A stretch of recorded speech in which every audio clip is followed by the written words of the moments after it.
મારે સૌ પ્રથમ મેઘાબેનને ધન્યવાદ આપવા જોઈએ કે એમણે આદિ અને અંતમાં સ્પષ્ટ રીતે કહી દીધું કે સરદાર સરોવરનો સંપૂર્ણ વિરોધ થવો જોઈએ.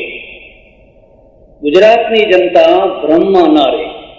સરદાર સરોવરની યોજનામાં આવનારી ખામીઓને દૂર કરવા માટે એમનો પક્ષ નથી, પણ સરદાર સરોવરની યોજનાને પાયામાંથી સંપૂર્ણ રીતે સદા સદાના માટે બંધ કરવા માટે એમનો આખો વિરોધ છે. ગુજરાતની પ્રજાએ આ વાત પહેલા સમજી લેવી જોઈએ. એમણે એક સરસ મજાનું દૃષ્ટાંત આપ્યું કે એક માણસે મકાન બનાવવાની શરૂઆત કરી, થોડીક દિવાલ બનાવી, પછી ખબર પડી કે એનો પાયો બરાબર મજબૂત નથી, પણ ઠેકેદારે કહ્યું આટલી સિમેન્ટ નાખી છે ને, આટલું ફલાણું કર્યું છે ને, બાંધો ને, હું બેઠો છું ને. એવું મકાન બાંધવામાં આવે તો એમાં રહેનારની દશા શું થાય? જે મકાનની દશા અને મકાનમાં રહેનારની દશા થાય એ જ દશા સરદાર સરોવર યોજનાની થશે અને એને ભોગવનારની થશે, એવું બેનનું કહેવું છે. મારે આ જ દ્રષ્ટાંતને થોડી જુદી રીતે કહેવું છે.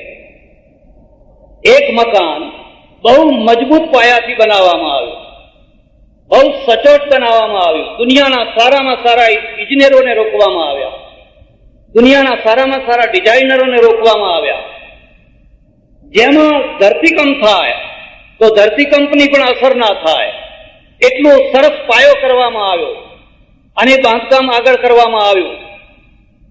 પણ એક હવનમાં હાડકાં નાખનાર આવી પહોંચ્યો અને હવનમાં હાડકાં નાખનારે લોકોના કાન ગંભેરવા માંડ્યા, જોજો આ બાંધ તો તૂટી જવાનો છે, જોજો મરી જવાનો છે.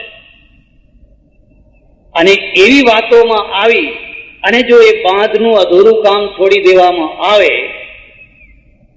તો એ જનતાને શું પરિસ્થિતિ ભોગવવી પડે? સરદાર સરોવર કોઈ કાચા પાયા ઉપર ઉભો કરેલો બાંધ નથી અને એ કામ મારું ને તમારું નથી, એ કામ ઇજનેરોનું છે. અને ગુજરાતની સરકાર, ગુજરાતની જનતા એટલી બધી બુદ્ધિહીન નથી, એટલી બધી બુદ્ધિનું દેવાળું કાઢેલી નથી કે અમે કાચા પાયા ઉપર આવડો મોટો બાંધ બાંધવા નીકળી પડીએ અને અમારા ગજવાના હજારો હજારો કરોડ રૂપિયા પાણીમાં હોમી દઈએ. એટલી બધી બુદ્ધિની દેવાળી પ્રજા અમે છીએ એવું ના માનતા બેન, અમે પણ કંઈક સમજીએ છીએ. ભાઈ શ્રી ગિરીશભાઈએ, હું વચ્ચે એક સ્પષ્ટતા કરી દઉં, મારે આંકડાકીય કોઈ ચર્ચા કરવી નથી, એ તો ઘણી થઈ અને ઘણી થવાની છે. મારે તો એમને પ્રશ્નો કરવાના છે. ભાઈ શ્રી ગિરીશભાઈએ આદિવાસીઓનો પક્ષ લીધો, આદિવાસીઓની વાતો કરી. આ બાંધથી, આ યોજનાથી આદિવાસીઓને શું મળશે? આ તો ગરીબ માણસોનો નાશ કરવાની યોજના છે. જે યોજનામાં આદિવાસીઓને કશું મળવાનું નથી ઉજ્જડ થવા સિવાય, એવી યોજના શા માટે કરવી જોઈએ? ગિરીશભાઈ, અમદાવાદનું એરપોર્ટ બાંધવામાં આવ્યું, આંતરરાષ્ટ્રીયને બનાવવામાં આવ્યું, આ બધા રોડ બનાવવામાં આવ્યા, આ બધી ઘણી ઘણી વાતો કરવામાં આવી. એમાંથી આદિવાસીઓને શું લાભ થવાનો છે? વિરોધ કરવા ગયા હતા?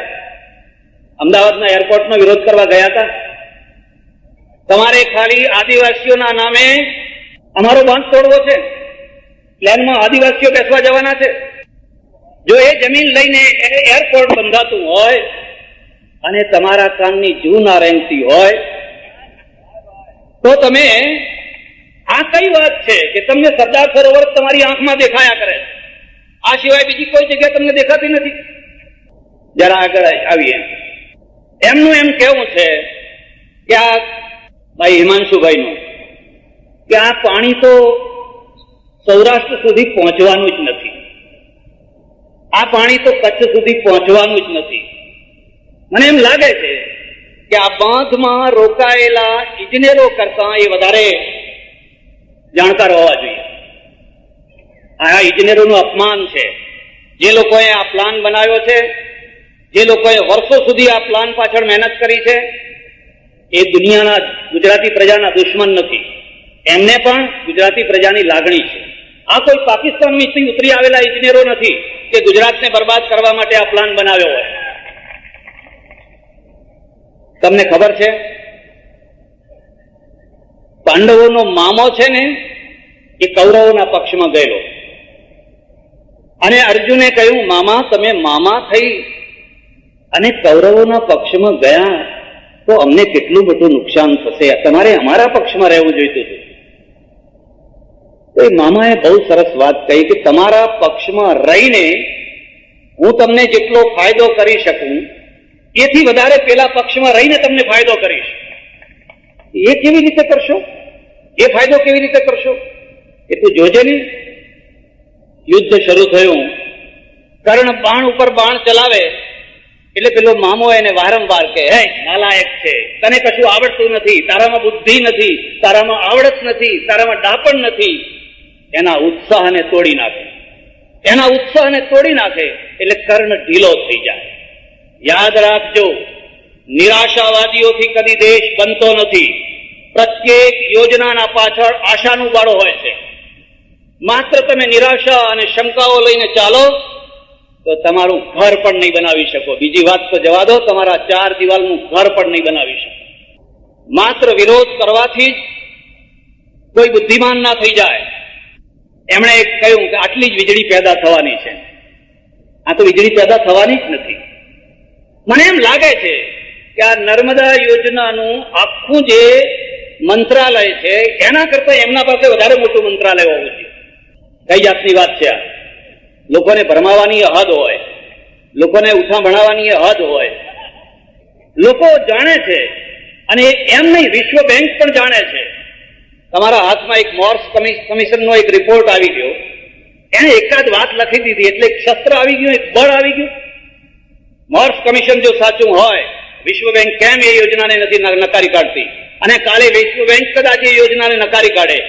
એક તરફ તમે સ્વદેશીની વાત કરો છો અને બીજી તરફ પાછા વિશ્વ બેંકની વાત કરો છો, તો સ્વદેશી કેવી રીતે થઈ શકશે? મેઘાબેનનું કહેવું છે કે આખી યોજના અધૂરી, અધકચરી જાણકારી ઉપર છે. મને બતાવશો કે એવી કોઈ યોજના હોય કે એના ઉપર આવો આક્ષેપ ના કરી શકાય? તમે કોઈ પણ યોજના ઉપર આવો આક્ષેપ કરી શકો. તમારે આક્ષેપ જ કરવો હોય તો તમે એકે એક બાબત ઉપર એવું કહી શકો કે અધકચરી છે, આ અધૂરી છે, આ ફલાણું છે, આ ફલાણું છે. અધકચરી હોય તો લાવો આપણે પૂરી કરીએ, એમાં ત્રુટી હોય તો આવો આપણે એને દૂર કરીએ. અને ગિરીશભાઈને અને હિમાંશુભાઈને સૌરાષ્ટ્ર ઉપર અને કચ્છ ઉપર બહુ વહાલ ઉભરાઈ આવતું હોય તો હું એમના સાથે મૈત્રી કરવા તૈયાર છું. સૌરાષ્ટ્રને 9% પાણી મળવાનું, 9%માં જ ખેતી થવાની છે ને. ચાલો 9%માં તો થશે ને, પણ તમારી યોજના પ્રમાણે તો 0 નહીં થાય. જો તમારી યોજના પ્રમાણે ચાલે તો આ 9% નહીં થાય. આ 9% તો થશે ને.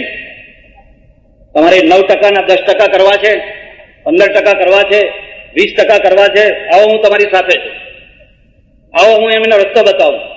પહેલી વાત છે, આવો ડેમની ઊંચાઈ વધારો, ડેમની ઊંચાઈ વધારો, ટકા વધવાના છે. બોલો છો તૈયાર? તમારે તો ડેમને મૂળમાંથી ઉકેળવો છે અને સૌરાષ્ટ્રના આગળ વાલ કરવા જવું છે. સૌરાષ્ટ્રની જનતા એટલી ભોળી નથી કે તમારા બનાવટી વાલને ન સમજે, એટલી ભોળી નથી. તમારે કચ્છને પાણી આપવું છે, હું આ કચ્છના માટે લડવા તૈયાર છું. હું તમને વચ્ચે એક વાત કહી દઉં, મારા પોતાના ગામમાં નર્મદાનું પાણી આવવાનું નથી. ભલે ના આવે, મારા ભાઈના ગામમાં તો આવે છે. એ તો કદી બની ના શકે કે કોઈ એક યોજના આખા દેશના, આખા ગામના એક ગામને પહોંચી વળે એવી તો કદી યોજના કોઈ હોય ન શકે. મારા ભાઈના ખેતરમાં તો આવે છે, બીજા ગામમાં તો આવે છે. ગુજરાત સમગ્ર છે, એને કચ્છ, કાઠિયાવાડ અને ગુજરાત, પૈસાદાર ખેડૂતો, ગરીબ ખેડૂતો, આદિવાસીઓ એવા ફૂટ પાડવાના કામ ના કરો ભાઈ, મહેરબાની કરો. આખું ગુજરાત એક છે અને ગુજરાતને તમે આ રીતે ફૂટ પાડવાના કામ કરશો તો સફળ નહીં થઈ શકો. આ ગાંધીનું ગુજરાત છે, આ સરદાર પટેલનું ગુજરાત છે. અહીંયા કૃષ્ણ દ્વારકામાં રહ્યા છે, ખારાપાટમાં. મહેરબાની કરો. અને જો તમને લાગણી હોય તો હું તમને બીજો એક રસ્તો બતાવું છું. ચાલો આપણે કચ્છને વધારે પાણી આપીએ. તમારું એમ કહેવું છે ને કે જે જગ્યાએ મબલક પાણી છે ત્યાં જ આ પાણી રોકાઈ જવાનું છે. એટલે વડોદરા, ખેડા, ભરૂચ, વડોદરા અને ખેડા ખાસ કરીને આપણે લડત કરીએ. ચાલો એ પાણીને ઉપર લઈ આવીએ. તો છો તૈયાર? આપણે એ પાણીને ઉપર લઈ આવવા માટે પણ તમે તો મૂળમાંથી જ નખો કાઢવા બેઠા. તમારે તો નિમિત્ત જોઈએ છે, બહાના જોઈએ છે. અને ખેડાને કદાચ થોડું વધારે પાણી મળે, કદાચ વડોદરાને વધારે પાણી મળે તો મારા ભાઈઓ છે, મારો દેશ છે, મારો ગુજરાત છે. તમે એમને વેચાવો નહીં, અમારામાં ભાગ ના પડાવો. જામનગરને શું મળશે? જામનગરને નહીં મળે તો ભાવનગરને મળશે. ભાવનગરને જામનગર કઈ જુદા નથી. અને એવી કોઈ પણ યોજના કોઈ પણ સ્ટેટમાં થઈ હોય તો મને બતાવો, મહારાષ્ટ્રમાં, મધ્યપ્રદેશમાં, કે જે યોજનાએ આખા પ્રાંતને આવરી લીધી હોય એવી એક યોજના મને બતાવો. અરે પ્રાંતની વાત જવા દો, તમે જિલ્લા કક્ષાએ યોજના બનાવો તો એક તાલુકાને એ યોજનાનો લાભ આપી શકો. તમે તાલુકા કક્ષાએ યોજના બનાવો તો એક ગામને એ લાભ આપી શકો. અરે તમે ગામની કક્ષાએ યોજના બનાવો તો એક ખેતરને લાભ આપી શકો. જે ખેતર પહેલેથી જ ઊંચાણમાં છે ત્યાં ટ્યુબવેલનું પાણી કેવી રીતે લઈ જશો? હવે જે ઊંચાણમાં છે તમે રાત દિવસ કાન ભમેરણી કરશો, એને ઉશ્કેરવાનું કામ કરશો. આ યોજનાઓ જે થાય છે, જે થઈ છે, એના પાછળ પણ દિમાગ છે, એની પાછળ પણ કારણો છે, એની પાછળ પણ માણસ છે. અને સતત અસંતોષ ઉભો કરવો અને અસંતોષ ઉભો કરીને મૂળમાંથી એનો ઉચ્છેદ કરી નાખવો એ ડાપણ ભરેલું કામ નથી. હમણાંથી એવી પણ ચર્ચા વહેતી થઈ છે કે વિસ્થાપિતો છે એમને બિચારાને બહુ ત્રાસ થાય છે. જયારે આ સરદાર સરોવરનું નામ નતું ત્યારે કોઈ દાડો આદિવાસીઓ પાસે ગયા હતા? આટલું બધું વાલ ઉભરાઈ આવ્યું સરદાર સરોવર પછી? એ બિચારા લાકડાનો ભારો લઈને ઉપાડીને ભયંકર ગરીબીમાં જયારે અને આજે બીજા ઘણા આદિવાસીઓ છે જે સરદાર કમાન્ડમાં, સરદાર એરિયામાં નથી, ત્યાં જવાની ઈચ્છા થાય છે. મારી પાસે આંકડા નહીં, હું જાતે ફરેલો છું. મેં વિસ્થાપિતોના ઘર જોયા છે. સરકારી અમલદારોને રાખ્યા વિના મેં એકલે એમને પૂછ્યું છે કે તમે અહીં તમારી ઈચ્છાથી આવ્યા છો કે વગર ઈચ્છાથી? એમણે કહ્યું છે અમારી ઈચ્છાથી આવ્યા છે. તમે જ્યાં હતા એના કરતા અહીં સુખી છો કે દુઃખી છો? ત્યારે કે છે અમે તો બહુ સુખી છીએ, અહીં તો બહુ સારી જમીન મળી. કેટલો ભ્રમ ફેલાવી રહ્યા છે. ડભોઈની પાસે સારામાં સારી જમીન અને વ્યવસ્થિત રીતે આપવામાં આવેલી છે. અને એ વિસ્થાપિતોએ મને પોતાની જાતે કહ્યું છે કે અમે અહીં બહુ સુખી છીએ, અમને અહીં સ્કૂલ છે, દવાખાનું છે, પાણીની વ્યવસ્થા છે, સમાજની સાથે હળવા મળવાની વ્યવસ્થા છે, અમે પહેલા કરતા સુખી છીએ. પણ તમને ખરી વાતની ખબર છે? આ લોકો આદુ ખાઈને એમના પાછળ પડ્યા છે. પાછા ચાલો, પાછા ચાલો, પાછા ચાલો. પહેલા તમારો ચહેરો જુઓ, દર્પણમાં જઈને જુઓ તમે શું કરી રહ્યા છો. અને યાદ રાખજો, અમારે ત્યાં સરોવરને તોડવાનું બહુ મોટું પાપ માન્યું છે, ઘણા પાપ માન્યા છે. કચ્છમાં એક જાડેજો થયો હતો, જેસલ. જયારે એના ભૂંડા દિવસ આવ્યા તો એની સતી તોરલ હતી, તોરલની પાસે એને કબૂલ કર્યું કે મેં બહુ પાપ કર્યા. તોડી સરોવરની પાળ સતી રાણી, તોડી સરોવરની પાળ. ત્યારે એ તોરલ છે ને, એ તોરલે જાડેજાને કહ્યું ભગવાન તને માફ કરશે, હવે આ ધંધા તું છોડી દે. આજે હું ઉલટું જોઉં છું, આજે હું ઉલટું જોઉં છું. આજે તોરલ છે, તોરલ સરોવર તોડવા નીકળી છે અને જેસલ એને બચાવવા નીકળ્યો છે. આ કચ્છનું નાનું સરોવર નથી, આ હજારો ગુજરાતના સરોવરો છે, હજારો ગુજરાતના સરોવરો. અને યાદ રાખજો, અમે નહીં તોડવા દઈએ.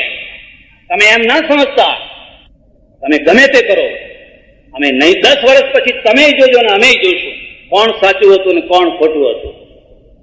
આ તો એવી વાત છે. ગિરીશભાઈ કહે છે કે અહીંયા પાણી ક્યાં આવવાનું, પેલા લોકો જ વચ્ચે લૂંટી લેવાના છે.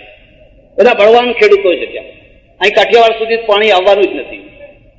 આ તો એવી વાત છે કે તમારા ઘરમાં મહેમાન આવ્યા હોય અને રસોઈ થતી હોય અને એક માણસ આવીને તમારી ઘરવાળીના કાનમાં ફૂંક મારી જાય કે રસોઈ બધી બનાવી છે પણ આ મહેમાન બધા ખવધરા છે, ખાઈ જશે, તારા ભાગમાં તો કોઈ આવવાનું જ નથી.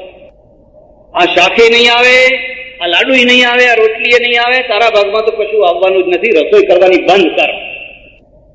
તમારી ઘરવાળીના કાન બંભેરવા આવી રીતે કોઈ આવ્યું હોય, તમે એને કેવા મહેમાન માનો? ગિરીશભાઈ, અમે ભારતીય સંસ્કૃતિમાં માનીએ છીએ, કદાચ આગળના માણસો વધારે ખવધરા હોય ને ખાઈ જશે તો ઘરવાળી સંતોષ કરશે, તમારા આગળ નહીં આવે. તમે ચિંતા ના કરો, અને તમારી તાકાત નથી કોઈને. કાઠિયાવાડમાં પાણી આવશે કે નહીં આવે એ તો 10 વર્ષ પછી ખબર પડશે. પણ અત્યારથી તમે નિરાશા શા માટે ફેલાવો છો? અત્યારથી તમે હતોત્સાહ શા માટે ફેલાવો છો? જેટલા ભાગમાં આવશે એટલા ભાગમાં તો આવશે ને. એક નાની નાની બાબતોને એટલે સુધી વિરોધ કરવાનો કે તમે જાપાનમાં જઈને વિરોધ કરી આવો, તમે ઇંગ્લેન્ડમાં. અને વ્યૂ કેવા વ્યૂ બતાવું તમને. સૌરાષ્ટ્રમાં આવે એટલે સૌરાષ્ટ્રની વકીલાત કરવાની, તમારે કંઈ પાણી આવવાનું જ નથી. કચ્છમાં જાય એટલે કચ્છની વકીલાત કરવાની. આદિવાસીઓ પાસે જાય એટલે આદિવાસીઓને ઉશ્કેરવાના કે તમને શું આમાં મળવાનું. અમેરિકામાં જાય એટલે માનવતાની વાત કરવાની કે આમાં માનવતા તો નાશ થઈ રહ્યો છે. જાપાનમાં જાય એટલે કોઈ અર્થતંત્ર બતાવવાનું કે આ યોજના તો બિલકુલ નુકસાનકારક છે. અંગ્રેજોએ આ ચાલાકી કરી હતી અને એ ચાલાકીના પરિણામ અમે ભોગવ્યા છે. હવે મહેરબાની કરો અને અમારા ગુજરાતને ભલા થાવ.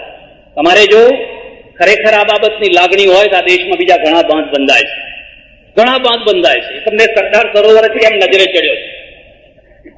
મહારાષ્ટ્રમાં કોઈ બાંધ નથી બંધાતો, મધ્યપ્રદેશમાં કોઈ બાંધ નથી બંધાતો, કોઈ બીજી જગ્યાએ કોઈ આદિવાસીઓ ઉજ્જડ નથી થતા, કોઈ ત્રીજી જગ્યાએ કઈ નથી થતું. માત્ર તમને સરદાર સરોવર કેમ તમારી નજર આગળ આવ્યો છે? ગુજરાતની પ્રજાએ આ વાત સમજવી જોઈશે કે આ કોના વચ્ચે લડાઈ છે. આ લડાઈ બે જુદા જુદી માન્યતા પ્રત્યે નથી, પણ એક વિકાસ અને એક વિકાસનો વિરોધ. વિકાસ થવો ન જોઈએ. અમેરિકામાં ઊંઘ નથી આવતી, અમેરિકામાં ફલાણું થઈ રહ્યું છે, પછી અહીં ગ્રીન કાર્ડ લેવા લોકો દોડાદોડી કેમ કરે છે? અમેરિકા જવા માટે લોકો પડાપડી કેમ કરે છે? અમેરિકા વાળા કોઈ અહીં આવવા માટે પડાપડી કરતા નથી. આદિવાસીઓને પણ ઊંચા આવવું છે. અને મને ખબર છે જે દિવસે બાબા આમટેના સામે આખું ગુજરાત ઠેઠ દ્વારકાથી માંડીને કચ્છ સુધીનું આખું ગુજરાત જયારે સામી રેલીએ ચડ્યું હતું ત્યારે અમારા સૌના આગળ આદિવાસીઓ હતા. આદિવાસીઓનું સૌથી મોટું. અને એના નેતા હતા અમરસિંહ ચૌધરી, મોહનસિંહ રાઠવા. જયારે પત્રકારો ઇન્ટરવ્યુ લેતા હતા ત્યારે કહેતા હતા અમે આદિવાસી છીએ, અમારું હિત અમને ખબર છે, અમારે કઈ લંગોટી કરીને જ આખી જિંદગી સુધી સંસ્કૃતિનું રક્ષણ નથી કરવું. તમે બધા પાટલુન પહેરો, હેટ પહેરો, બંગલામાં રહો, સોસાયટીમાં રહો અને એને ઝોંપડામાં જ રાખવો છે કાયમના માટે. એનું નામ સંસ્કૃતિ છે? ગુજરાત સરકારે જે આદિવાસીઓ કોઈ પ્રભાવિત થવાના છે એ બધાને લાવીને સારી જમીન આપીને વસાવવાની શરૂઆત કરી છે. અને જો આ કામ હજુ ઓછું થયું હોય કે ન થઈ શકતું હોય, ગુજરાત સરકારનો દોષ નથી, દોષ તમારો છે. તમે એમના કાન ભંભેરો છો. કોઈ મણિવેલીમાં પેસવા નથી દેતું. મણિવેલીમાં શું દશા થઈ તમે જો સાચી હકીકત જાણો તો આ તો ગુજરાત છે. અહીંયા ચારવાક પેદા થયો, એને વેદોની નિંદા કરી, અમે કાંકરી ના માંડી. બોલો ગમે તેમ બોલો.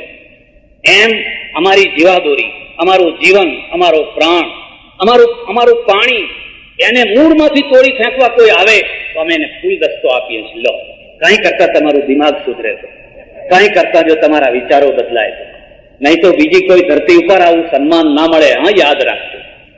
છેલ્લે એક વાત કહીશ, તમારો વધારે સમય નહીં લો. આ ગુજરાતમાં બે માણસોને કદી ભૂલશો નહીં. એક કાકુવાણીઓ અને એક માધવ મંત્રી. વલ્લભીપુરમાં કાકુવાણીઓ થયો, શિલાદિત્યની સાથે એને વિરોધ થયો અને એ વિરોધનો બદલો લેવા માટે ચૂપચાપ કાકુ સિંધ ગયો અને આરબ સેનાપતિ સાથે ભળ્યો. અને આરબ સેનાપતિ સાથે ભળી અને આરબોને ચડાવી લાવ્યો. વલ્લભીનો નાશ કરાવી નાખ્યો. હજારો સેંકડો જિનાલયો, ભવ્ય જિનાલયો નષ્ટ થયા, મંદિરો નષ્ટ થયા, વિદ્યાપીઠો નષ્ટ થઈ, વલ્લભીની ભવ્ય વિદ્યાપીઠ નષ્ટ થઈ. માધવ મંત્રી રાજા સાથે કંઈક વિરોધ થયો, ખટપટ થઈ, દિલ્હી પહોંચ્યો અલાઉદ્દીન ખિલજી પાસે અને અલાઉદ્દીનને ઉશ્કેર્યો કે તું ગુજરાત ઉપર ચડાઈ કર. કમળાદેવી બહુ રૂપાળી છે, તારી રાણી થાય એવી, શોભે એવી, અલાઉદ્દીન ખિલજીએ એના ભાઈ ઉલુગ ખાનને મોકલ્યો. એને રુદ્રમાળ તોડ્યો, એને મોઢેરાનું મંદિર તોડ્યું, પાટણ બરબાદ કર્યું, કમળાદેવીને ગિરફ્તાર કરી કરણ ઘેલો ભાગી ગયો. આ બે માણસોને કદી ના પૂછો. એક વાત યાદ રાખો, તમે કેટલા હાથા પેદા કરો છો, તમે કેટલા હાથા પેદા કરો છો. તમારી પાસે નંદનવન છે, એક કિલકિલોટ કરતું નંદનવન છે. કુહાડી આવી, વન કાપી ઉઠ્યું. અરે આટલી ધારદાર કુહાડી. વૃદ્ધ જે વૃક્ષો હતા એમણે કહ્યું, ચિંતા ના કરશો, ભલે કુહાડી આવી, કોઈનો હાથો ના બનશો. હાથો નહીં થાવ ત્યાં સુધી કુહાડી કશું નહીં કરી શકે. વૃદ્ધ વૃક્ષોએ કહ્યું.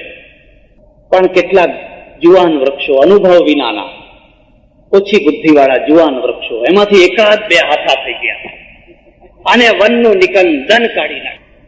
પેલો કાકુ હાથો બન્યો, પેલો માધવ મંત્રી હાથો બન્યો.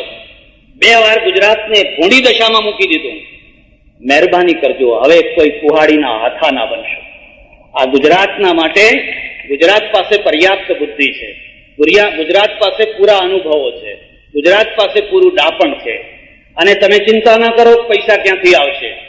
અહીંયા કેટલાય ભામાશા પેદા થયા છે, અહીં કેટલા જગડુશા પેદા થયા છે. આ દેશ ધારે તો કરોડો રૂપિયા આપી શકે છે. નિરાશાની વાતો ન કરશો. અહીં અમારું કામ છે, તમારું કામ નહીં. એ મહેરબાની કરો. અને ક્યાંથી આવશે, શું થશે. ભાગવતમાં એક બહુ સરસ કથા છે, તમને ખબર હશે. આત્મદેવને પત્ની છે, એનું નામ છે ધુંધુલી. અને આ ધુંધુલી ને પેલું ફળ આપ્યું પુત્ર થવાનું, અને એને તરત જ ચિંતન શરૂ કર્યું. ચિંતન, આ ફળ ખાઈશ પછી મને ગર્ભ રહેશે, પછી મને આટલી વેદના થશે, પછી આમ થશે, પ્રસૂતિની પીડા થશે, કદાચ છોકરું મરેલું જન્મે, કદાચ ઊંધું થાય, પેલાને આમ થયું હતું, ફલાણે આમ થયું હતું. એને હંમેશા ઊંધું જ ચિંતન સૂચે છે, સવડું ચિંતન સૂચતું. એનું નામ જ ધુંધુલી. એ ફળ ન ખાઈ શકી, એ ફળ ન ખાઈ શકી અને ફળ એને ગાયને ખવડાવી દીધું. જેને નિર્માણ નથી કરવું હોતું, જેને વિકાસ નથી કરવો હોતો, જેને આગળ નથી આવવું હોતું, એ હંમેશા ઊંધું ચિંતન કરતા હોય છે. એમના મગજમાં વિરોધી જ વાતો થતી હોય છે. આ પાણી શેરડીના ખેતરોમાં જશે, અરે દરિયામાં જાય એના કરતા શેરડીના ખેતરમાં જાય શું ખોટું છે. જો બાંસ થશે જ નહીં તો દરિયામાં જશે, પણ દરિયામાં જાય એના કરતા શેરડીના ખેતરોમાં જાય તો તમને વાંધો શું. તમારે ખાંડ ખાવી છે અને શેરડી પકવવી નથી, એમ ને? આ કઈ જાતની વાત છે? તો તમારે પરદેશથી ખાંડ લાવવી છે. જો તમારે ખાંડ જોઈતી હોય, જો તમારે ખાંડની જરૂર હોય તો તમારે શેરડી પેદા કરવી જ જોઈએ. આ પાણી તો એવી જગ્યાએ જશે જ્યાં પહેલેથી જ મબલક પાણી છે. વાત બરાબર નથી. ખેડા જિલ્લા અને વડોદરા જિલ્લા માટે જો નર્મદા યોજના હોત તો 455 ફૂટની ઊંચાઈની જરૂર જ નથી. એ તો 300 ફૂટની ઊંચાઈએ ખેડાને વડોદરાને તો પાણી મળવાનું જ હતું. ખેડાને વડોદરાનો કોઈ પ્રશ્ન નથી, અને ખેડાને વડોદરાને મળે તો અમને સંતોષ છે. શા માટે આપણે એવું કરવું માનવું જોઈએ? આ તો તમને ઉશ્કેરવાની, તમને અસંતોષ કરવાની વાત છે. અને ખેડાને વડોદરાને તો ઓછી ઊંચાઈએ પાણી મળવાનું હતું. 455નો જે બાંધ થયો છે કાઠિયાવાડ માટે થયો છે, કચ્છ માટે થયો છે, ખેડા વડોદરા માટે નથી થયો. જરા આગળ વાત કરું. આ જે પાણી છે એનો ઉપયોગ તો આવી જગ્યાએ વધારે પડતા પૈસાદાર ખેડૂતો માટે થવાનો છે. બરાબર. ચાલો આપણે એવી યોજના કરીએ કે ટીપે ટીપા પાણીનો ઉપયોગ થઈ શકે. ટીપક ટપક પદ્ધતિ શરૂ કરીએ. એ તો રચનાત્મક કામ થયું. મારે એમને એમ પૂછવું છે કે તમારી સોસાયટીમાં તમે ઝાડ વાવ્યા છે? તમે ફૂલના છોડ વાવ્યા છે? એમાં કયું પાણી વાપરો છો? શેરડીના પાણી નાખવું એના કરતા એ વધારે ઉપયોગી છે. અરે દરેક માણસ પોતાના બંગલા આગળ થોડી મહેંદી વાવતો હોય છે, થોડા ઝાડ ઉગાડતો હોય છે, થોડીક વસ્તુઓ ઉગાડતો હોય છે. પેલી શેરડી તો કઈ કઈ આપવાની છે. આ તો તમે એકદમ તમારા શોખ માટે કરો છો ને એમાં તમે કોઈ અપવાદ નથી, તમે કોઈ અપવાદ નથી. સજ્જનો, 12 વાગી રહ્યા છે. મારે વધારે ચર્ચા નથી કરવી. મારે તો એટલી જ ચર્ચા કરવી છે. વિસ્થાપિતોનો કોઈ પ્રશ્ન નથી. પ્રશ્ન છે તો એમનો ઉભે કરેલો છે. એ આદિવાસી જનતા જ્યાં રહે છે ત્યાં એમને સરખી રીતે ભોજન નથી મળતું, એમની પછાત ખેતી છે, સરકાર જ્યાં વસાવે છે ત્યાં એમને સારામાં સારી જમીન મળે છે, અને વિશ્વ બેંકે જે સ્ટાન્ડર્ડ નક્કી કર્યું છે એટલું જ નહીં, દર 6 મહિને વિશ્વ બેંકનો એક પ્રતિનિધિ આવે છે. હું જયારે કેવડિયા કોલોની ગયો, બરાબર એ જ સમયે વિશ્વ બેંકના પ્રતિનિધિ પણ આવેલા, અને એમણે રિમાર્ક કરેલો કે દુનિયાની જેટલી યોજનાઓ છે એમાં સૌથી સારામાં સારી આ યોજના, એમાં ખાસ કરીને નહેરોનું જે કામ થઈ રહ્યું છે બહુ વ્યવસ્થિત થઈ રહ્યું છે. તમે એ લોકો ઉપર તો જરા ભરોસો કરો, નહીં તો એ લોકો કોઈ લોન ના આપે. અને આટલા વિરોધ પછી, આટલી તવાઈ પછી પણ જયારે એ મોર્સ કમિશનના બીજા દિવસે કહે છે કે ભલે મોર્સે કહ્યું એની મર્યાદા છોડીને બહાર ગયો છે, પણ અમે આ યોજનાને મદદ કરવાના છીએ. કંઈક તો દયા હશે એ લોકો. વિસ્થાપિતોનો પ્રશ્ન અમારો નથી, એ તમારો પ્રશ્ન છે, બહુ સરળતાથી હલ થઈ શકે. આવો આપણે સહયોગ કરીએ, એમને સમજાવીએ ભાઈ નિર્માણ કરવું હશે તો કોઈને, એરપોર્ટ કરવું હશે તો થોડાક લોકોને ખસવું પડશે, રોડ કરવો હશે તો થોડાક લોકોને ખસવું પડશે, જો રેલની લાઈન કાઢવી હશે તો થોડાક લોકોને ખસવું પડશે. એવી કોઈ યોજના નથી જેમાં કોઈને ખસેડ્યા વિના યોજના કરી શકાય, એવી કોઈ યોજના નથી. એટલે કોઈને ને કોઈને, આ તો એક સારામાં સારી વાત છે કે ખસનાર માટે સરકાર સૌથી સારામાં સારી યોજનાઓ કરે છે. મેં તો એકવાર એટલે સુધી કર્યું કે આવો આ વિસ્થાપિતોનો પ્રશ્ન હલ કરવા માટે અમે તમને પણ અંદર ઉમેરીએ. તમારે એમને શું આપવું છે? ચાંદીના નળિયા કરી આપવા છે? ચાલો ચાંદીના નળિયા કરી આપવાનો વિચાર કરીએ. તમારે શું જોઈએ? મૂળ પ્રશ્ન છે, બંધ નથી થવા દેવો, એ જ જોઈએ છે. તો પછી આ ફાંફા શા માટે મારો છો? આડી અવડી ડાફેરો શા મારો છો? જે હેતુઓ અહીં તમે કહો છો એને બંધને કંઈ લેવા દેવા નથી, તો તમે વિસ્થાપિતોનો પક્ષ લઈને આવો, પૈસાનો પક્ષ લઈને આવો, આપણે મદદ કરો. કચ્છીઓનો પક્ષ લઈને આવો, કચ્છને વધારે પાણી આપીએ. સૌરાષ્ટ્રનો પક્ષ લઈને આવો, જામનગર સુધી પાણી પહોંચાડીએ. કોણ ના પાડે? હું તમારી સાથે છું, હું કોઈ સરકારી માણસ નથી. પણ નહીં, આ તો જામનગરના અસંતોષને ઉશ્કેરવો છે. જેમ અંગ્રેજોએ ભૂતકાળમાં જે કામ કર્યું એ કામ અત્યારે કરવું છે, અને એ કામના દ્વારા આખી યોજના વિશે એક ભ્રાંતિ ઉભી કરવી છે. ગુજરાત જયારે જુદું પડ્યું, આખા ગુજરાતની વસ્તી 2.5 કરોડ હતી, અને ગુજરાતનું અન્ન ઉત્પાદન 14 લાખ ટનનું હતું, ખાલી 14 લાખ ટન. એ બંને ભાઈઓએ કહ્યું કે આ 60 થી બધું શરૂ થયું. 60 પહેલા તો ક્યાં પ્રશ્ન જ હતો. મને લાગે છે કે 60 પહેલાની દુનિયા એમણે જોઈ નથી, મેં જોઈ છે. એક ઘડા પાણી માટે લોકો લડતા હતા, એક ઘડા પાણી માટે. વેડા કરે, રાત્રે ઉપર ખાટલો મૂકે અને વાળા નીકળે, એવું પાણી કે પગમાં વાળા નીકળે, લડી મરે એક. આ સૌરાષ્ટ્રની અંદર લોકો સ્નાન નતા કરી શકતા, એમના કપડામાં જુઓ પડી હોય. બનાસકાંઠાના માણસોના કપડામાં જુઓ પડી હોય. મારો એ વર્ક એરિયા છે. હું એમને કહું સ્નાન કરો, પાણી હોય તો સ્નાન કરે. પાણી નથી, ક્યાંથી પાણી? પીવાનું જ પાણી નથી. 1 કિલોમીટર, 2 કિલોમીટર, 3 કિલોમીટર. આ ચુનીભાઈને પૂછીજો કે જે ક્ષેત્રમાં કામ કરે છે, 5-5 કિલોમીટર સુધી પરોળીએ ઉઠીને પાણી ભરવા જાય. એક પ્યાલો પાણી સાચવીને પીવે. 60 વર્ષ પહેલા પાણીની તકલીફ, ભયંકર તકલીફ હતી. એટલે જોઈને લોકો સ્નાન નતા કરી શકતા. અને એ જમાનામાં કંડલા ઉપર જે સ્ટીમર આવતી એનું અનાજ અમે ખાતા. દર 3 રોટલીએ 1 રોટલી અમેરિકાની હતી. પેલા ટુકડા ઘઉં, રાતડિયું, એ બધું એમનું ફેંકી દેવા જેવું એ અમે ખાતા. અને અમેરિકા મદદ રૂપમાંથી, પૈસા રૂપમાંથી આપણી ચોટી પકડી રાખતા. આજે ગુજરાતનું અન્ન ઉત્પાદન, આજે ગુજરાતની વસ્તી 2.5 કરોડથી 4 કરોડની થઈ, 4.5 કરોડની થઈ છે. ગુજરાતનું અન્ન ઉત્પાદન 58 લાખ ટન થયું છે. 58 લાખ ટન. હવે આપણે અમેરિકાની રોટલી નથી ખાવી પડતી. જો તમે આ બાંધ ના બાંધ્યા હોત, જો તમે ફર્ટિલાઇઝરના કારખાના ના કર્યા હોત, જો તમે નવા બિયારણ ના શોધ્યા હોત, જો તમે ટ્રેક્ટર ના લાવ્યા હોત, જો તમે આ નવી પદ્ધતિના સ્વીકાર કરી હોત, તો આ 4-4.5 કરોડને આજે ખવડાવત શું? સૌરાષ્ટ્રની આજે બહુ સારી વાત છે, આ વખતે ખૂબ વરસાદ થયો. અને બધા બાંધ છલકાઈ ગયા છે, પણ વરસાદ ન થયો હોત તો, અને આ બાંધ ના બાંધ્યા હોત તો જામનગરની દશા શું થાત? જો એક બાંધ જામનગરને પાણી પૂરું પાડતું હોય, એક એવો મોટો બાંધ બાંધવામાં આવે જે અડધા ગુજરાતને પાણી પૂરું પાડી શકે. જો આ જામનગરનો બાંધ તોડવામાં આવે અને જામનગરની પ્રજા જો પાણી વિના ટળવળે, જેટલું પાપ લાગે એથી વધારે પાપ આખી અડધા ગુજરાતની પ્રજાને પાણી વિના ટળવળાવવી, એ બાંધ તોડવામાં એટલું જ પાપ લાગે. નાના નાના બાંધ કરો. આવો ને આપણે સાથે મળીએ. મને બતાવો, નર્મદાના જેટલું પાણી જો નાની યોજનાઓથી થતું હોય તો હું તમારી સાથે છું. અરે નાની યોજનાઓ જે કરવી હતી એ કરી ગઈ, પૂરી થઈ ગઈ. આ તો બધી વરસાદી નદીઓ છે, એકવાર ઉભરો આવે ને ચાલી જાય.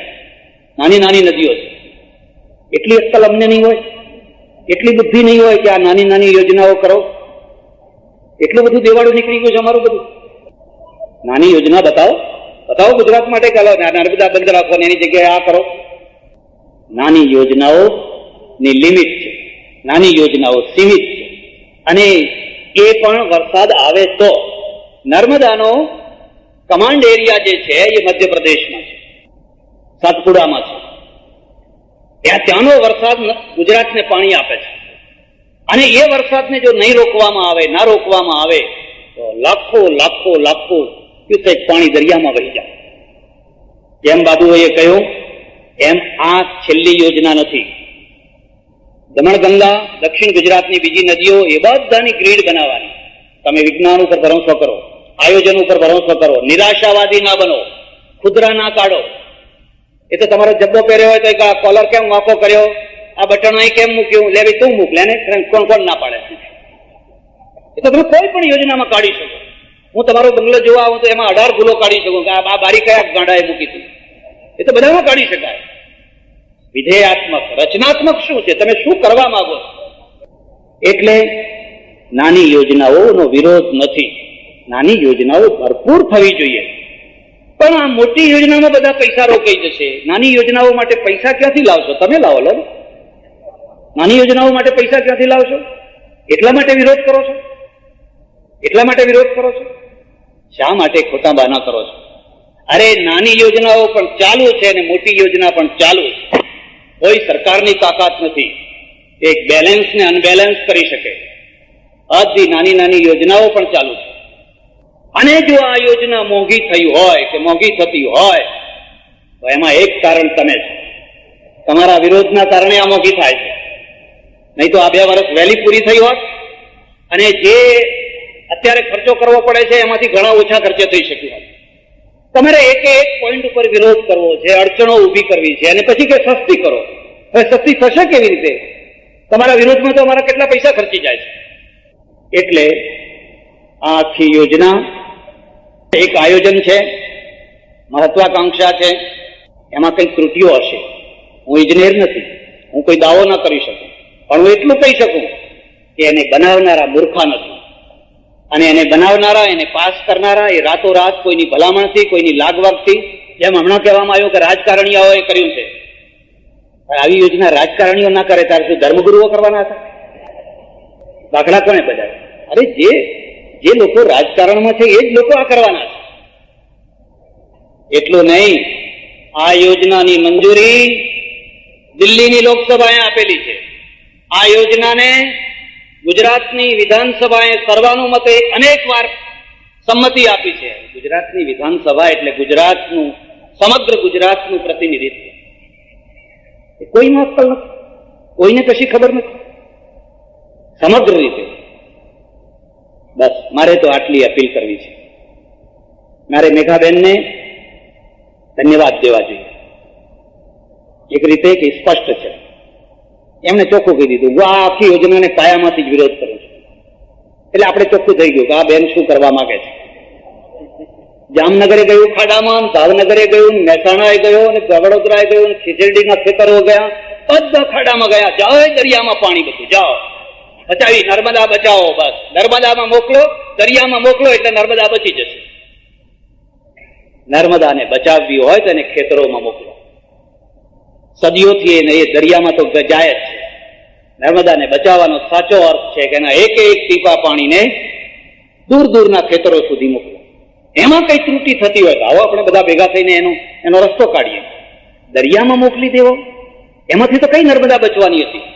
કઈ રીતે બચવાની હતી? અને હું તમને ખાતરીથી કહું છું કે જો કદાચ સરદાર સરોવર બાંધ બાંધવાનું બંધ થયું અને બધા બાંધો બંધ થવા આદિવાસીઓની કોઈ ખબર લેવા જવાના નથી, પછી હું કોણ ને તું કોણ.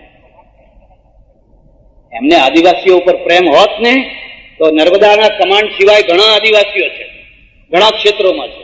અને જ્યાં જ્યાં માત્ર વિરોધ કરવાનો, પૈસાદાર સાથે વિરોધ કરાવો, મજૂરો સાથે વિરોધ કરાવો, ફલાણા સાથે, વર્ગ વિગ્રહ ના થાય.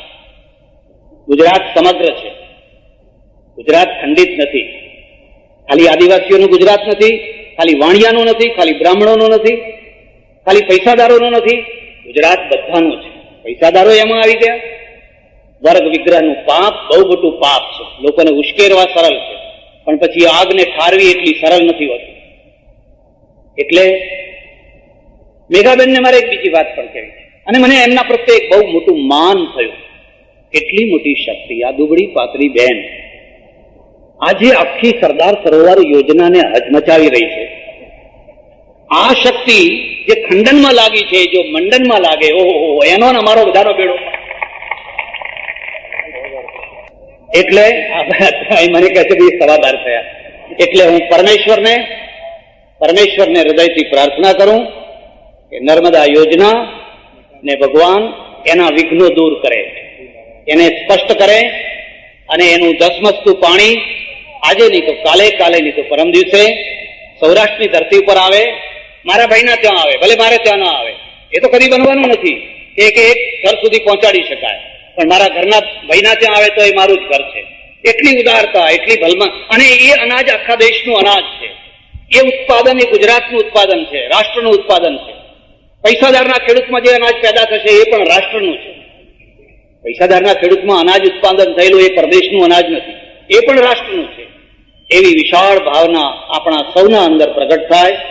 જેસીસે જે આ આયોજન કર્યું એના માટે એને અભિનંદન. પરમેશ્વર સૌને સદબુદ્ધિ દે, સૌ સન્માર્ગે ચાલે, પોતપોતાની ભૂલો બંને પક્ષોમાંથી સુધરે અને બંને સરવાળો બને, એકબીજાની બાદબાકી ના બને, એકબીજાનો ભાગાકાર ના બને, પણ આ ગુજરાતના નિર્માણને, ગુજરાતની અસ્મિતાને, ગુજરાતના ભવિષ્યને ધમરોડવાનું કોઈ પાપ ના કરે એવી પ્રાર્થના સાથે આભાર, ધન્યવાદ, હરિઓમ તત્વ. આ વાતાવરણમાં, આવા ખુશનુમા વાતાવરણમાં જે પોતે અત્યંત પોતાના કાર્યથી જ સાધુપદને પામ્યા છે અને જેમના વક્તવ્યની કોઈ કમ્પેરિઝન ના થઈ શકે એવા પૂજ્ય સચ્ચિદાનંદજીને આપની સાથે વાત માંડવાની વિનંતી કરું છું.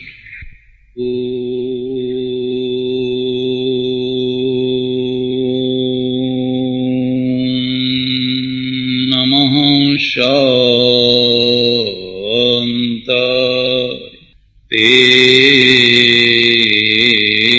તેજસે સંસ્કૃતિના સંચાલક શ્રીઓ ભાઈ શ્રી સુરેશભાઈ, ભાઈ શ્રી હરીન્દ્રભાઈ, ભાઈ શ્રી હરકિશનભાઈ, પુસ્તકનું સરસ મજાનું ગુજરાતીકરણ કરનાર, ભાષા ઉપર સુંદર પ્રભુત્વ સ્થાપિત કરનાર ભાઈ શ્રી રમેશભાઈ, મંચ ઉપર બિરાજેલા બીજા વિશિષ્ટ મહાનુભાવો, સજ્જનો અને બહેનો, પ્રત્યેક વ્યક્તિને જીવનના આદિથી અંત સુધી સતત જગડી રાખનાર કોઈ શબ્દ હોય તો એનું નામ સુખ છે. પછી એ વ્યક્તિ સંસારી હોય, સાધુ હોય, રાજકારણમાં હોય, વ્યાપારમાં હોય, જીવનના કોઈ પણ ક્ષેત્રમાં હોય, એવી કોઈ વ્યક્તિ નથી કે જેને સુખે પકડી ના રાખ્યો. એક રીતે સારું જ છે કે તમામે તમામ પ્રવૃત્તિઓનું મૂળ કેન્દ્ર સુખ છે. પણ સુખ છે એ સૌની અલગ અલગ રુચિનો વિષય છે. ઈશ્વરે બહુ દયા કરી કે જો બધાના માટે એક જ પ્રકારના સુખો નિર્મિત કર્યા હોત તો કદાચ આપણે સૌથી વધારેમાં વધારે દુઃખી થઈ ગયા હોત. કોઈને સિગરેટમાં સુખ આવે છે તો કોઈને ધુમાડાથી ઉલટી થાય છે. કોઈને અમુક પ્રકારના ભોજનમાં બહુ મજા આવે છે તો કોઈનાથી એ ભોજન જોયું પણ જતું નથી. આમ સુખોના જે કારણો છે, સુખોની જે વસ્તુઓ છે એ સૌની અલગ અલગ બનાવી દીધી. મારું એવું માનવું છે કે વ્યક્તિના જીવનમાં સુખ અથવા દુઃખનો જે સૌથી વધુમાં વધુ મહત્વનો ભાગ ભજવનારું તત્વ છે એ વ્યક્તિની પોતાની પ્રકૃતિ છે, એનું નેચર છે, તમારો સ્વભાવ છે. તમને શું મળ્યું છે, કેટલું મળી શકે એમ છે એ પછી મહત્વનું છે, પણ તમારી પ્રકૃતિ કેવી છે, તમારો નેચર શું છે. અને આ નેચરની સાથે ભૌતિક સુવિધાઓ, સામાજિક સુવિધાઓ, રાજકીય સુવિધાઓ, આ બધા એના ઉપરની રંગોળીના કામ કરતા હોય છે. નેચરના ઉપર એક સૌથી વધારે મહત્વનું ભાગ ભજવનારું તત્વ છે એ છે પ્રજાને સામૂહિક દૃષ્ટિએ સુખની વ્યાખ્યા આપનારું દર્શન. આપણે સુખ કોને માનીએ છીએ? વ્યક્તિગત નહીં, પણ સમષ્ટિ રીતે પ્રજા જ્યારે એક નિશ્ચિત પ્રકારના સુખને માનતી થતી હોય છે ત્યારે એના મસ્તિષ્કની અંદર એક દર્શન બેઠું હોય છે. અને દર્શન છે એ પ્રત્યેક વ્યક્તિ નથી રચી શકતી હોતી. પ્રત્યેક વ્યક્તિ બુદ્ધ નથી થઈ શકતી, પ્રત્યેક વ્યક્તિ મહાવીર નથી થઈ શકતી, પ્રત્યેક વ્યક્તિ શંકરાચાર્ય નથી થઈ શકતી. પણ મહાવીર, બુદ્ધ અને શંકરાચાર્યની પાછળ ચાલનારા હજારો, લાખો, કરોડો માણસો થઈ શકતા હોય છે. જ્યારે તમે કોઈ નિશ્ચિત વ્યક્તિના પાછળ ચાલો છો એનો અર્થ એ થાય છે કે વ્યક્તિએ સુખ દુઃખની કે સંસારની કે જીવનની જે વ્યાખ્યા કરી છે એ વ્યાખ્યા જાણતા અજાણતા પણ તમને સ્વીકાર્ય છે. અને તમને નવાઈ લાગશે કે આપણા ત્યાં જ નહીં, દુનિયાભરના જેટલા મહાપુરુષો થયા છે એ બધાએ સુખોની દુઃખોની અલગ અલગ વ્યાખ્યા કરી છે. એક રીતે સારું પણ થયું કે અલગ અલગ વ્યાખ્યા કરી છે. હું તમને એક દાખલો આપું. સામાન્ય રીતે બુદ્ધને કોઈએ પૂછ્યું સંસાર શું છે? આનંદે પૂછ્યું ભગવાન આ સંસાર શું છે? બુદ્ધે એક સુંદર જવાબ આપ્યો, દુઃખમ સર્વમ દુઃખમ, દુઃખમ દુઃખમ. આનંદ દુઃખ સિવાય બીજું કશું જ નથી. રાજા દુઃખી છે, પ્રજા દુઃખી છે, મા દુઃખી છે, છોકરો દુઃખી છે, બાપ દુઃખી છે, વેપારી દુઃખી છે. ચારે તરફ તું નજર નાખ, દુઃખ જ દુઃખ, દુઃખ જ દુઃખ, દુઃખ જ દુઃખ છે. લગભગ મહાવીરની ફિલોસોફી પણ આને મળતી આવી. પણ આ બેમાંથી એક તત્વ નીકળ્યું. અને તત્વ શું નીકળ્યું? દુઃખને દૂર કરવાની કરુણા. કરુણા કેમ નીકળી? બુદ્ધ કરુણાકર કેમ હતા? મહાવીરને આટલી બધી દયા કેમ આવી? પ્રાણીઓ પ્રત્યે, જીવો પ્રત્યે, સંસાર પ્રત્યે આટલી બધી દયા ઉભરાઈ કેમ? એના મૂળમાં છે સંસારને જોવાની દૃષ્ટિ. તમે સંસારને કઈ દૃષ્ટિએ જુઓ છો? તમારી પાસે એક જોવાનું એક યંત્ર છે અને એ યંત્રના દ્વારા તમે જુઓ છો. ચારે તરફ તમને શું દેખાય છે? દુઃખ જ દુઃખ છે. આનંદે પૂછ્યું તો આ દુઃખની નિવૃત્તિનું કારણ શું છે? દુઃખનો ઉપાય શું છે? અને ઉપાય બતાવ્યો. એક જ ઉપાય છે, ઈચ્છાની નિવૃત્તિ, ઈચ્છાની અલ્પતા, ઈચ્છાને ઓછી કરી નાખો. પહેલા ઈચ્છા જાગે છે વસ્તુ મેળવવાની, પછી આશા જાગે છે, પછી તૃષ્ણા જાગે છે. નહીં, તૃષ્ણા એને ઊંઘવા નથી દેતી. એટલે આનંદ, સુખીમાં સુખી માણસ કોણ છે? જેને કોઈ ચીજની ઈચ્છા નથી, કશું જોઈતું નથી. આલિશાન બંગલો જોઈને પણ જેના મનમાં એવી કલ્પના નથી થતી કે આવો બંગલો મારે હોય તો, આવી ગાડી મારે હોય તો, આવું બધું મારે હોય તો, એવું જેને નથી થતું એ દુનિયાનો સૌથી સુખીમાં સુખી માણસ છે. હું તમને વિસ્તારમાં નહીં રહી જાઉં, મારે તમને 2-3 વાતો કહેવાની છે. એટલે પહેલી વાત આ થઈ. એના પરિણામ શું આવ્યા? એના પરિણામ આવ્યા ભારત ત્યાગી દેશ બન્યો. એક માસ્ટર બીબું હોય છે, પ્રેસમાં એક કમ્પોઝ થયેલું એક માસ્ટર બીબુ હોય છે, પછી હજારો કાગળ એનાથી છપાતા હોય છે. પણ માસ્ટર બીબુ જેવું હોય એવા જ કાગળોમાં છાપો ઉપડતી હોય છે. ચારે તરફ ત્યાગની કથા, વૈરાગ્યની કથા, ત્યાગની કથા, છોડો છોડો, કશું ભેગું આવવાનું નથી, કશું સાથે આવવાનું નથી. એટલું જ નહીં, ઉત્તરવર્તી કાળમાં અમે સાધુઓએ આ ત્યાગ અને વૈરાગ્યને વધારે મજબૂત અને પ્રબળ બનાવવા માટે સંસારના પ્રત્યે એક પ્રકારની ઘૃણા ઊભી કરી. અરે સ્ત્રીના મોઢા શું જુઓ છો, એ તો નરકની ખાણ છે, નરકમાં લઈ જશે, માયાનું રૂપ છે. અને આ બધા પકવાન ખાઓ છો, ખબર છે વિષ્ટા થઈ જવાની છે. આ બધા જરિયન જામા પહેરો છો, પણ જ્યારે ચિતા બળતી હોય ત્યારે તમે જઈને જોયું છે કે ભડ ભડ ભડ ભડ તમારું શરીર બળતું હોય છે.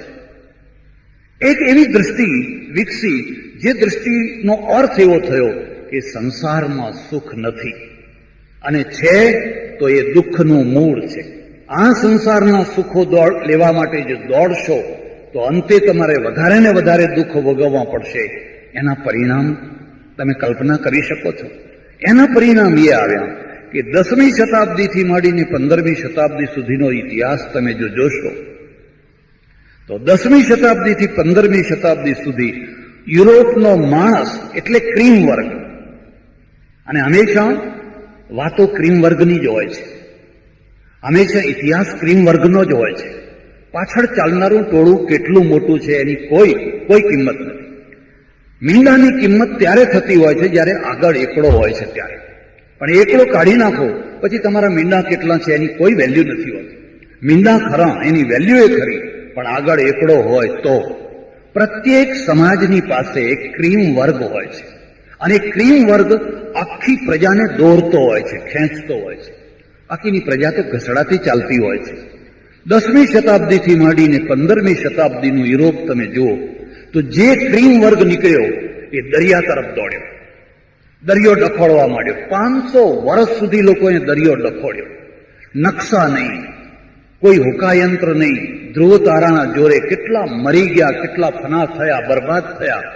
પણ એમાંથી વાસ્કો ડી ગામા પેદા થયો, એમાંથી કોલંબસ પેદા થયો, એમાંથી યુરોપની કોલોનીઓ પેદા થઈ, એમાંથી યુરોપ સુપર પ્રજા બની અને આખી દુનિયા ઉપર યુરોપ છવાઈ ગયું. સેમ ટાઈમ, એક ટાઈમે તમે જુઓ તો ભારતનો જે ક્રીમ વર્ગ છે એ હિમાલય તરફ દોડ્યો. એ હિમાલય તરફ, સીધો હિમાલય તરફ દોટ મૂકી અને દરિયા ઉપર ઘૃણા કરી. દરિયાને અડશો નહીં, દરિયો પાપ છે, દરિયાથી અભળાઈ જશો, દરિયાને પાર ન જશો. એટલે દરિયાથી આપણે ડર્યા. આપણને એટલી ખબર નહીં કે અંદામાન નિકોબાર ટાપુઓ આપણા નજીકમાં આવેલા છે, અને આખો ઓસ્ટ્રેલિયા દેશ ખાલી પડેલો, અને આખો ઓસ્ટ્રેલિયા દેશ ખાલી પડેલો પોકાર પાડે છે, આવો મને ભોગવો, હું ખાલી પડેલો દેશ છું, આવો. પણ આપણે બધા જે ક્રીમ વર્ગ હતો ને બધો હિમાલય તરફ દોડ્યો. અને હિમાલય તરફ દોડીને થયું શું? પલાઠી વાળીને બેસી ગયો. અને એવો બેસી ગયો, એમાંથી એક નિષ્ક્રિયતા પૂજાવા લાગી. આ દેશની અંદર નિષ્ક્રિયતા પૂજાય.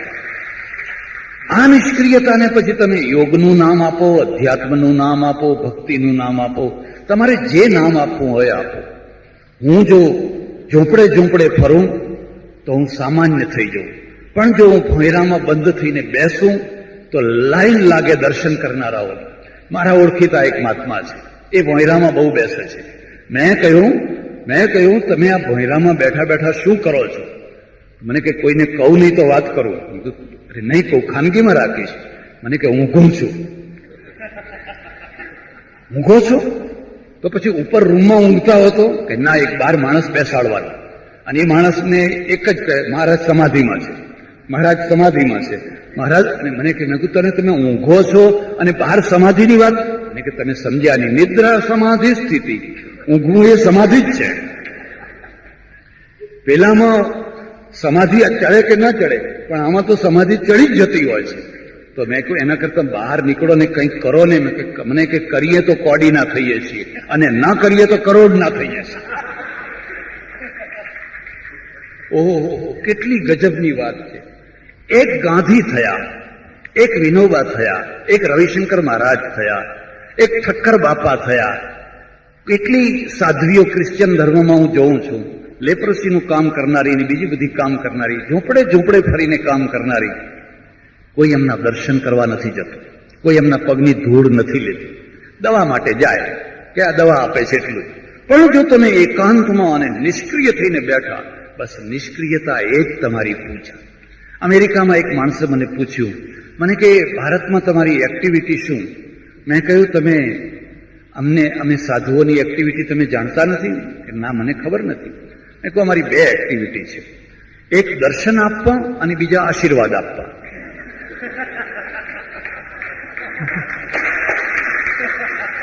મને કે આ કોઈ એક્ટિવિટી કહેવાય? મેં કહું આ એક્ટિવિટીમાં એટલું મોટું વળતર મળે છે કે એટલું મોટું વળતર કદાચ હીરાના વેપારીઓને નહીં મળતું હોય એટલું વળતર અમને મળે. હીરાના વેપારીઓ છે એ બહુ તો બંગલો બાંધતા હશે, ગાડીમાં ફરતા હશે, તો બંગલો તો અમને બંધાય છે અને ગાડીઓ મળે છે, પણ એમના પગ નહીં પૂજાતા હોય. અમારા તો પગે પૂજાય છે, પગ ધોઈને લોકો પીવે છે. જરા વિચાર કરો. એટલે તમે જ્યારે સતત ત્યાગ અને વૈરાગ્ય ખોટો છે એમ મારું નથી કહેવું, પણ સુખની શોધમાં જ્યારે નીકળ્યા છો ત્યારે તમે સંસાર ઉપર જો ચોકડી મૂકી દો અને સંસાર સુખની શોધમાં નીકળો અને એ સુખની શોધનું જે દર્શન છે એને જ્યારે લોક દર્શન બનાવો તો કદાચ તમે ઉત્તમ પુરુષો પેદા કરી શકશો, એમાં કોઈ શંકા નહીં. પણ દેશ આખો દરિદ્ર થઈ જશે, વિજ્ઞાન વિનાનો થઈ જશે, સાહસ વિનાનો થઈ જશે. યોગીઓ ઘણા હશે, યોગીઓનો પાર નહીં હોય, પણ નેપોલિયનો નહીં હોય, સિકંદરો નહીં હોય. પછી યોગીઓ બધા હશે. એ કાં તો હવામાં ઉડતા હશે ને કાં તો પાણીમાં ચાલતા હશે, પણ ધરતી ઉપર નહીં ચાલતા હોય, જમીન ઉપર નહીં ચાલતા હોય. એટલે શંકરાચાર્યની પાસે ગયા. શંકરાચાર્યને પૂછ્યું સંસારમાં સુખ શું છે અને શું તત્વ શું છે? એમણે કહ્યું દુઃખ નામનું કોઈ અસ્તિત્વ નથી, દુઃખ જેવી કોઈ વસ્તુ જ નથી. હું સુખરૂપ છું, પૂર્ણ સુખરૂપ છું. હું બ્રહ્મ છું અને બ્રહ્મ એટલે જ સુખ. સચ્ચિદાનંદનો અર્થ જ સુખ થાય છે, એમાં લેશ દુઃખ નથી. તો આ બધા જે દુઃખી થાય છે એ શું? એ માયાથી થાય છે, એ અજ્ઞાનથી થાય છે. એમનું જે મિથ્યા જ્ઞાન છે એ દૂર કરો એટલે મિથ્યા જ્ઞાન દૂર થાય તો પોતે સુખરૂપ જ છે. ત્રણેય કાળમાં સુખરૂપ છે, ક્યાંય જવાની જરૂર નથી. દર્શને કેટલી મોટી અસર કરી. ભારતમાં મારા જેવા હજારો સાધુઓ છે અને હજારો સાધુઓ એક જ કામ કરે છે, લોકોના અજ્ઞાનને દૂર કરવા. અને એ અજ્ઞાન શું છે? તમે બ્રહ્મ છો, તમે સુખરૂપ છો. પણ મુશ્કેલી એ છે કે 7 વાગ્યાથી એ જે વેદાંતની કથા શરૂ થાય એ 10 વાગ્યા સુધી ચાલ્યા પછી રસોડા તરફ દ્રષ્ટિ જાય કે હવે કેટલી વાર છે. અને એમાં 10:30 વાગે, 11 વાગે એટલે આંખ લાલ થવા લાગે, 11:30 થાય એટલે વધારે લાલ થાય, અને 12 વાગે તો દુર્વાસા આવીને ઉભા થઈ જાય. હજુ કેમ ઘંટડી વાગતી નથી? કેમ ભાઈ? કેમ? તમે તો કહેતા હતા તમે સુખરૂપ છો. અરે સુખરૂપ છે, પણ આ પંચકોશ ખરા ને, અન્નમય કોષને અન્ન આપવું પડે ને. અને નવાઈ એ છે કે જ્યારે 3 સાધુઓ બેઠા હોય અને ત્રણેયને તમે ગ્લાસ ભરીને દૂધ આપવા આવો અને એકનો ગ્લાસ ટચોટચ ભરેલો હોય ને બીજાના થોડા ઓછા હોય તો તરત જ આંખ બદલાઈ જાય, આ ગ્લાસ આમ કેમ થયો છે? જીવન એક વાસ્તવિકતા છે. જીવનને તરંગી ના બનાવો, જીવનને કલ્પના ના બનાવો, નહીં તો તમે શેખચલ્લી થઈ જશો. શેખચલ્લીને પણ તરંગના આનંદ આવે. જ્યારે ગાડવો ઉપાડીને ચાલતો હોય ત્યારે એને કલ્પના કરવાના આનંદ તો આવે, પણ વાસ્તવિકતા એ વાસ્તવિકતા છે. એટલે એમ કહેવામાં આવ્યું કે બીજું કશું કરવાની જરૂર નથી, કાંઈ કરવાની જરૂર નથી.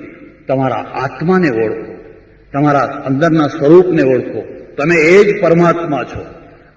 આ વાત કરવામાં આવી.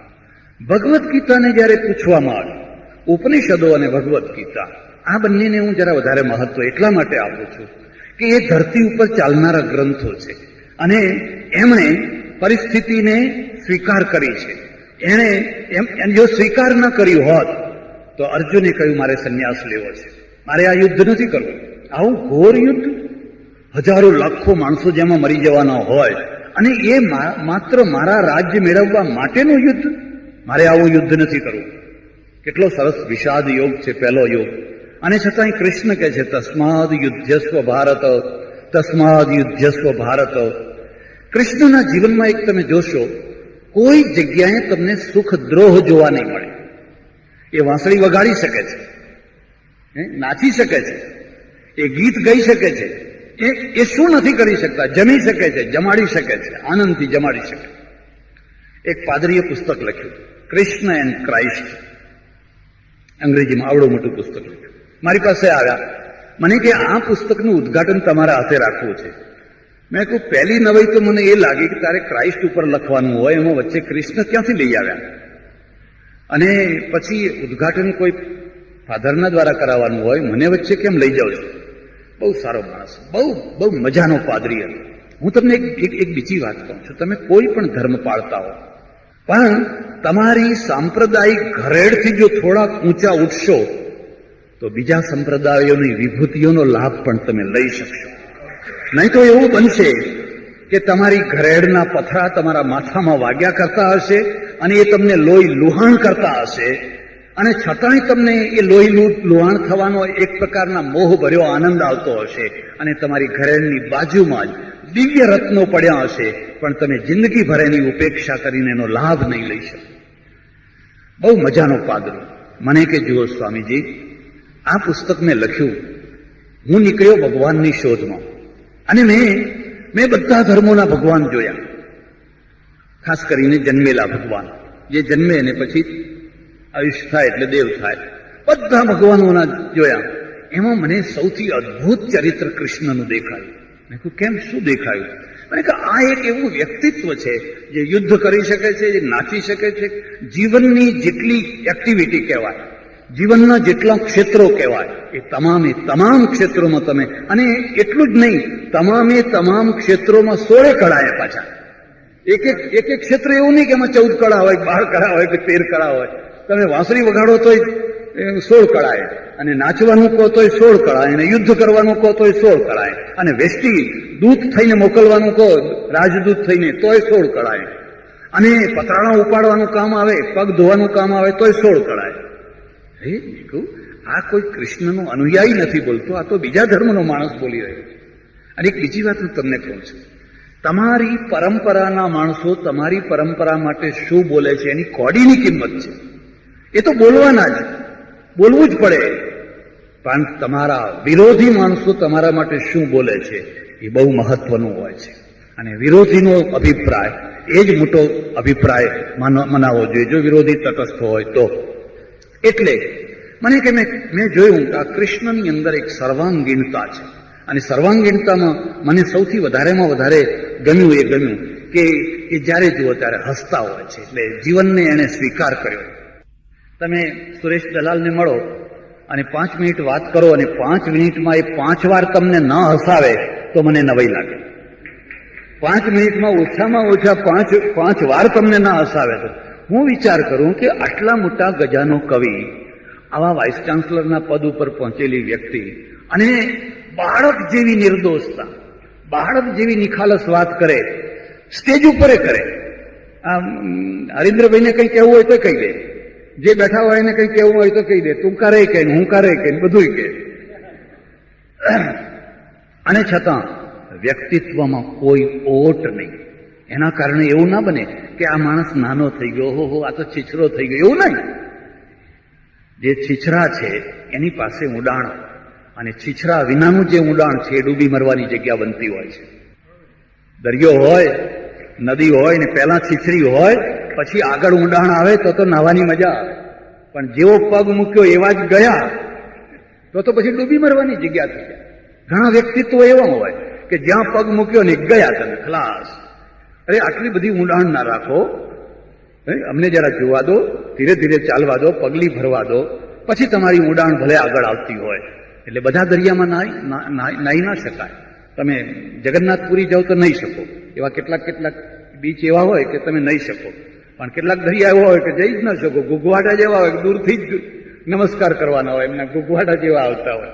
કૃષ્ણ છે, હું કોઈ પ્રચારની દૃષ્ટિએ નથી કહેતો, પણ હું એ દૃષ્ટિએ કહું છું કે એમાં સુખનો સ્વીકાર છે. અમારે ત્યાં એક ઋષિ માર્ગ છે, અને ઋષિ માર્ગનો મૂળ ધ્યેય શું છે? યતોભ્યુદય નિશ્રેયસ સિદ્ધિ સધર્મ કણાદ. આ ઋષિ કણાદ છે. એને ધર્મની વ્યાખ્યા કરી, જેનાથી આ લોકમાં અભ્યુદય થાય, આ લોકમાં પ્રજા સુખી થાય અને પરલોકની પણ સિદ્ધિ થાય. એ બે કામો એક સાથે જે કર્મોથી થતા હોય એનું નામ ધર્મ. મારે આ લોક બગાડવો નથી અને મારે પરલોકે બગાડવો નથી. માત્ર પરલોક માટે જ મારે આ લોકને ધૂળધાણી નથી કરી નાખવું. પહેલા હું આ લોકને સુધારીશ અને પછી પરલોક. એટલે જે ફિલસૂફી દર્શન છે એ દર્શન એક બહુ મહત્વનો ભાગ ભજવતો હોય છે. ભગવદ્ ગીતામાં તમે જોશો તો વારંવાર ત્યાગની વાતો છે, વૈરાગ્યની વાતો છે, બધી વાતો છે, પણ પાયામાં શું છે? કર્તવ્ય છે. અને કર્તવ્ય એ એક મુખ્ય વસ્તુ છે. ત્યારે કોઈ કર્તવ્ય એવું નથી જે સાધના ન હોય, અને કોઈ સાધના એવી નથી કે જેમાં દુઃખ ન હોય. જો દુઃખ વિનાની સાધના હોય તો બધાય સાધકો બની જાય. હમણાં કલ્યાણજીભાઈ અહીં બેઠા હતા. એ અહીં બેઠા હોત તો હું તમને કહું કે પૂછી જુઓ એમને કે આ સ્ટેજે પહોંચતા પહેલા તમારે કેટલી સાધના કરવી પડે. એટલે મારે આપને કહેવાની વાત છે કે સુખનું મૂળ દુઃખ છે. દુઃખ એટલા માટે છે કે સાધના છે એ કષ્ટ કરી હોય છે. ક્રિકેટ રમવા માટે પણ એને આખો દિવસ તડકામાં દોડાદોડી કરવી પડતી હોય છે, અને ગાનારને પણ રિયાઝ કરવો પડતો હોય છે. 1 મિનિટ કે 2 મિનિટ રેડિયો ઉપર કાર્યક્રમ આપે, પણ એ 2 મિનિટ માટે એને 20 વર્ષ સુધી એને કામ કરવું પડતું હોય છે. ત્યારે એ 2 મિનિટનો કાર્યક્રમ આપી શકતો હોય છે. એટલે સુખને અવસર દો એ જ્યારે પુસ્તક છે ત્યારે મારા મનમાં એક એવું લાગ્યું કે આવું હેડિંગ કર્યું હોય તો દુઃખને અવસર દો. સુખને તો બધા અવસર દે જ છે ને, ક્યાં મળે છે કે અમે તો તૈયાર છીએ, અમે તો બધા તૈયાર જ છીએ. આ તો એવી વાત થઈ કે ભાઈ આ લાખ રૂપિયા પડ્યા છે, કોઈ વાર તો લાખ રૂપિયા લો, પણ કોણે પાડી? ના પાડી છે કોણે? આ તો પણ છતાં એ હેડિંગમાં દમ છે. અને દમ શું છે? આવા જ મૂળ વાતો પર હું આવું છું કે કેટલાક માણસો એવા હોય છે કે જેની ચારે તરફ લાખ રૂપિયા પડ્યા હોય છે પણ લઈ નથી શકતા હોતા. એ સુખી હોય છે પણ સુખી થઈ નથી શકતા હોતા. એ દુઃખી નથી હોતા, એ સુખી હોય છે. એમને બંગલો હોય છે, સારી પત્ની, સારી જ નહીં વફાદાર પત્ની હોય છે, સારા છોકરા હોય છે, સારી પેઢી હોય છે, બધું હોય છે, પણ એ સુખી નથી થઈ શકતા હોતા. તમને ખબર છે, આપણા પૂર્વજોએ બધી મૂર્તિઓ બનાવી દેવદેવીઓની. એમાં પૈસાનો દેવ કયો? ધનનો દેવ કયો? ધનનો દેવ કુબેર છે. અને કુબેરનું ચિત્ર તમે જોયું છે? અરે હાથ ધોઈ નાખ્યા એક ચિત્ર બનાવનારે. એ કુબેરનું સ્ટેચ્યુ મેં જોયું તો અડધી પલાઠી વાળી એક તરફનો ગુડો ઊંચો કરી એના ઉપર લમણે હાથ દઈને આમ બેઠેલો માણસ. આ કુબેર છે. ઓહો, મેં કહ્યું ભગવાન મારે નથી થવું. ઓહો, આ કુબેર લમણે હાથ દઈને બેઠો છે. અને પેલા ગુણ ઉચકનારા એના માણસો એની દુકાનમાં, એની પેઢીમાં અડધી બીડી ફૂંકનારા, એક બીડીમાં 3 જણા પીનારા, અને ગુણોને ઠેલા ધકેલનારા, ગાળો બોલનારા પરસ્પરમાં. અને તમે જુઓ તો કિલકિલાટ કરતા હોય, કંઈ આનંદ કરતા હોય, કંઈ આનંદ કરતા હોય.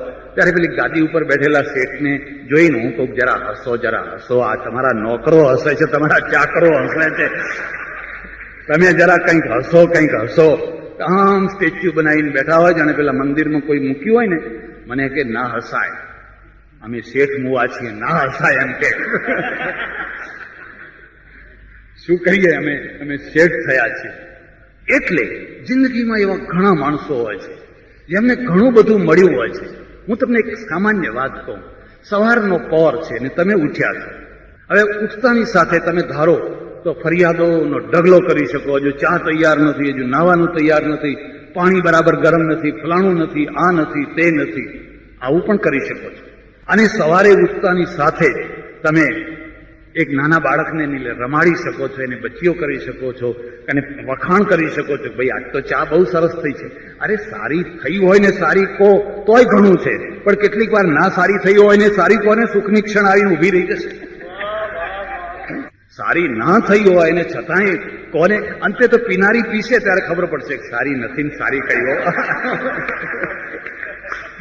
અને એ જઈને પડોશરને કહે છે અમારા ઘરવાળા એટલા સારા છે કે ખાંડ વિનાની ચા આપીએ છીએ તોય સારી કહે છે.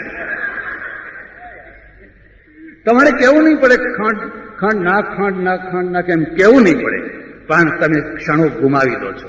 અને એ કેમ ગુમાવી દો છો કે તમે તમારી જાતને એટલા નાના, એટલા વામન, એટલા ટચુકડા બનાવી દો છો કે મોટા નથી થઈ શકતા. અને બીજી એક વાત યાદ રાખજો, હંમેશા સુખનું કેન્દ્ર નજીકના માણસો હોય છે અને દુઃખનું કેન્દ્ર પણ નજીકના માણસો હોય છે.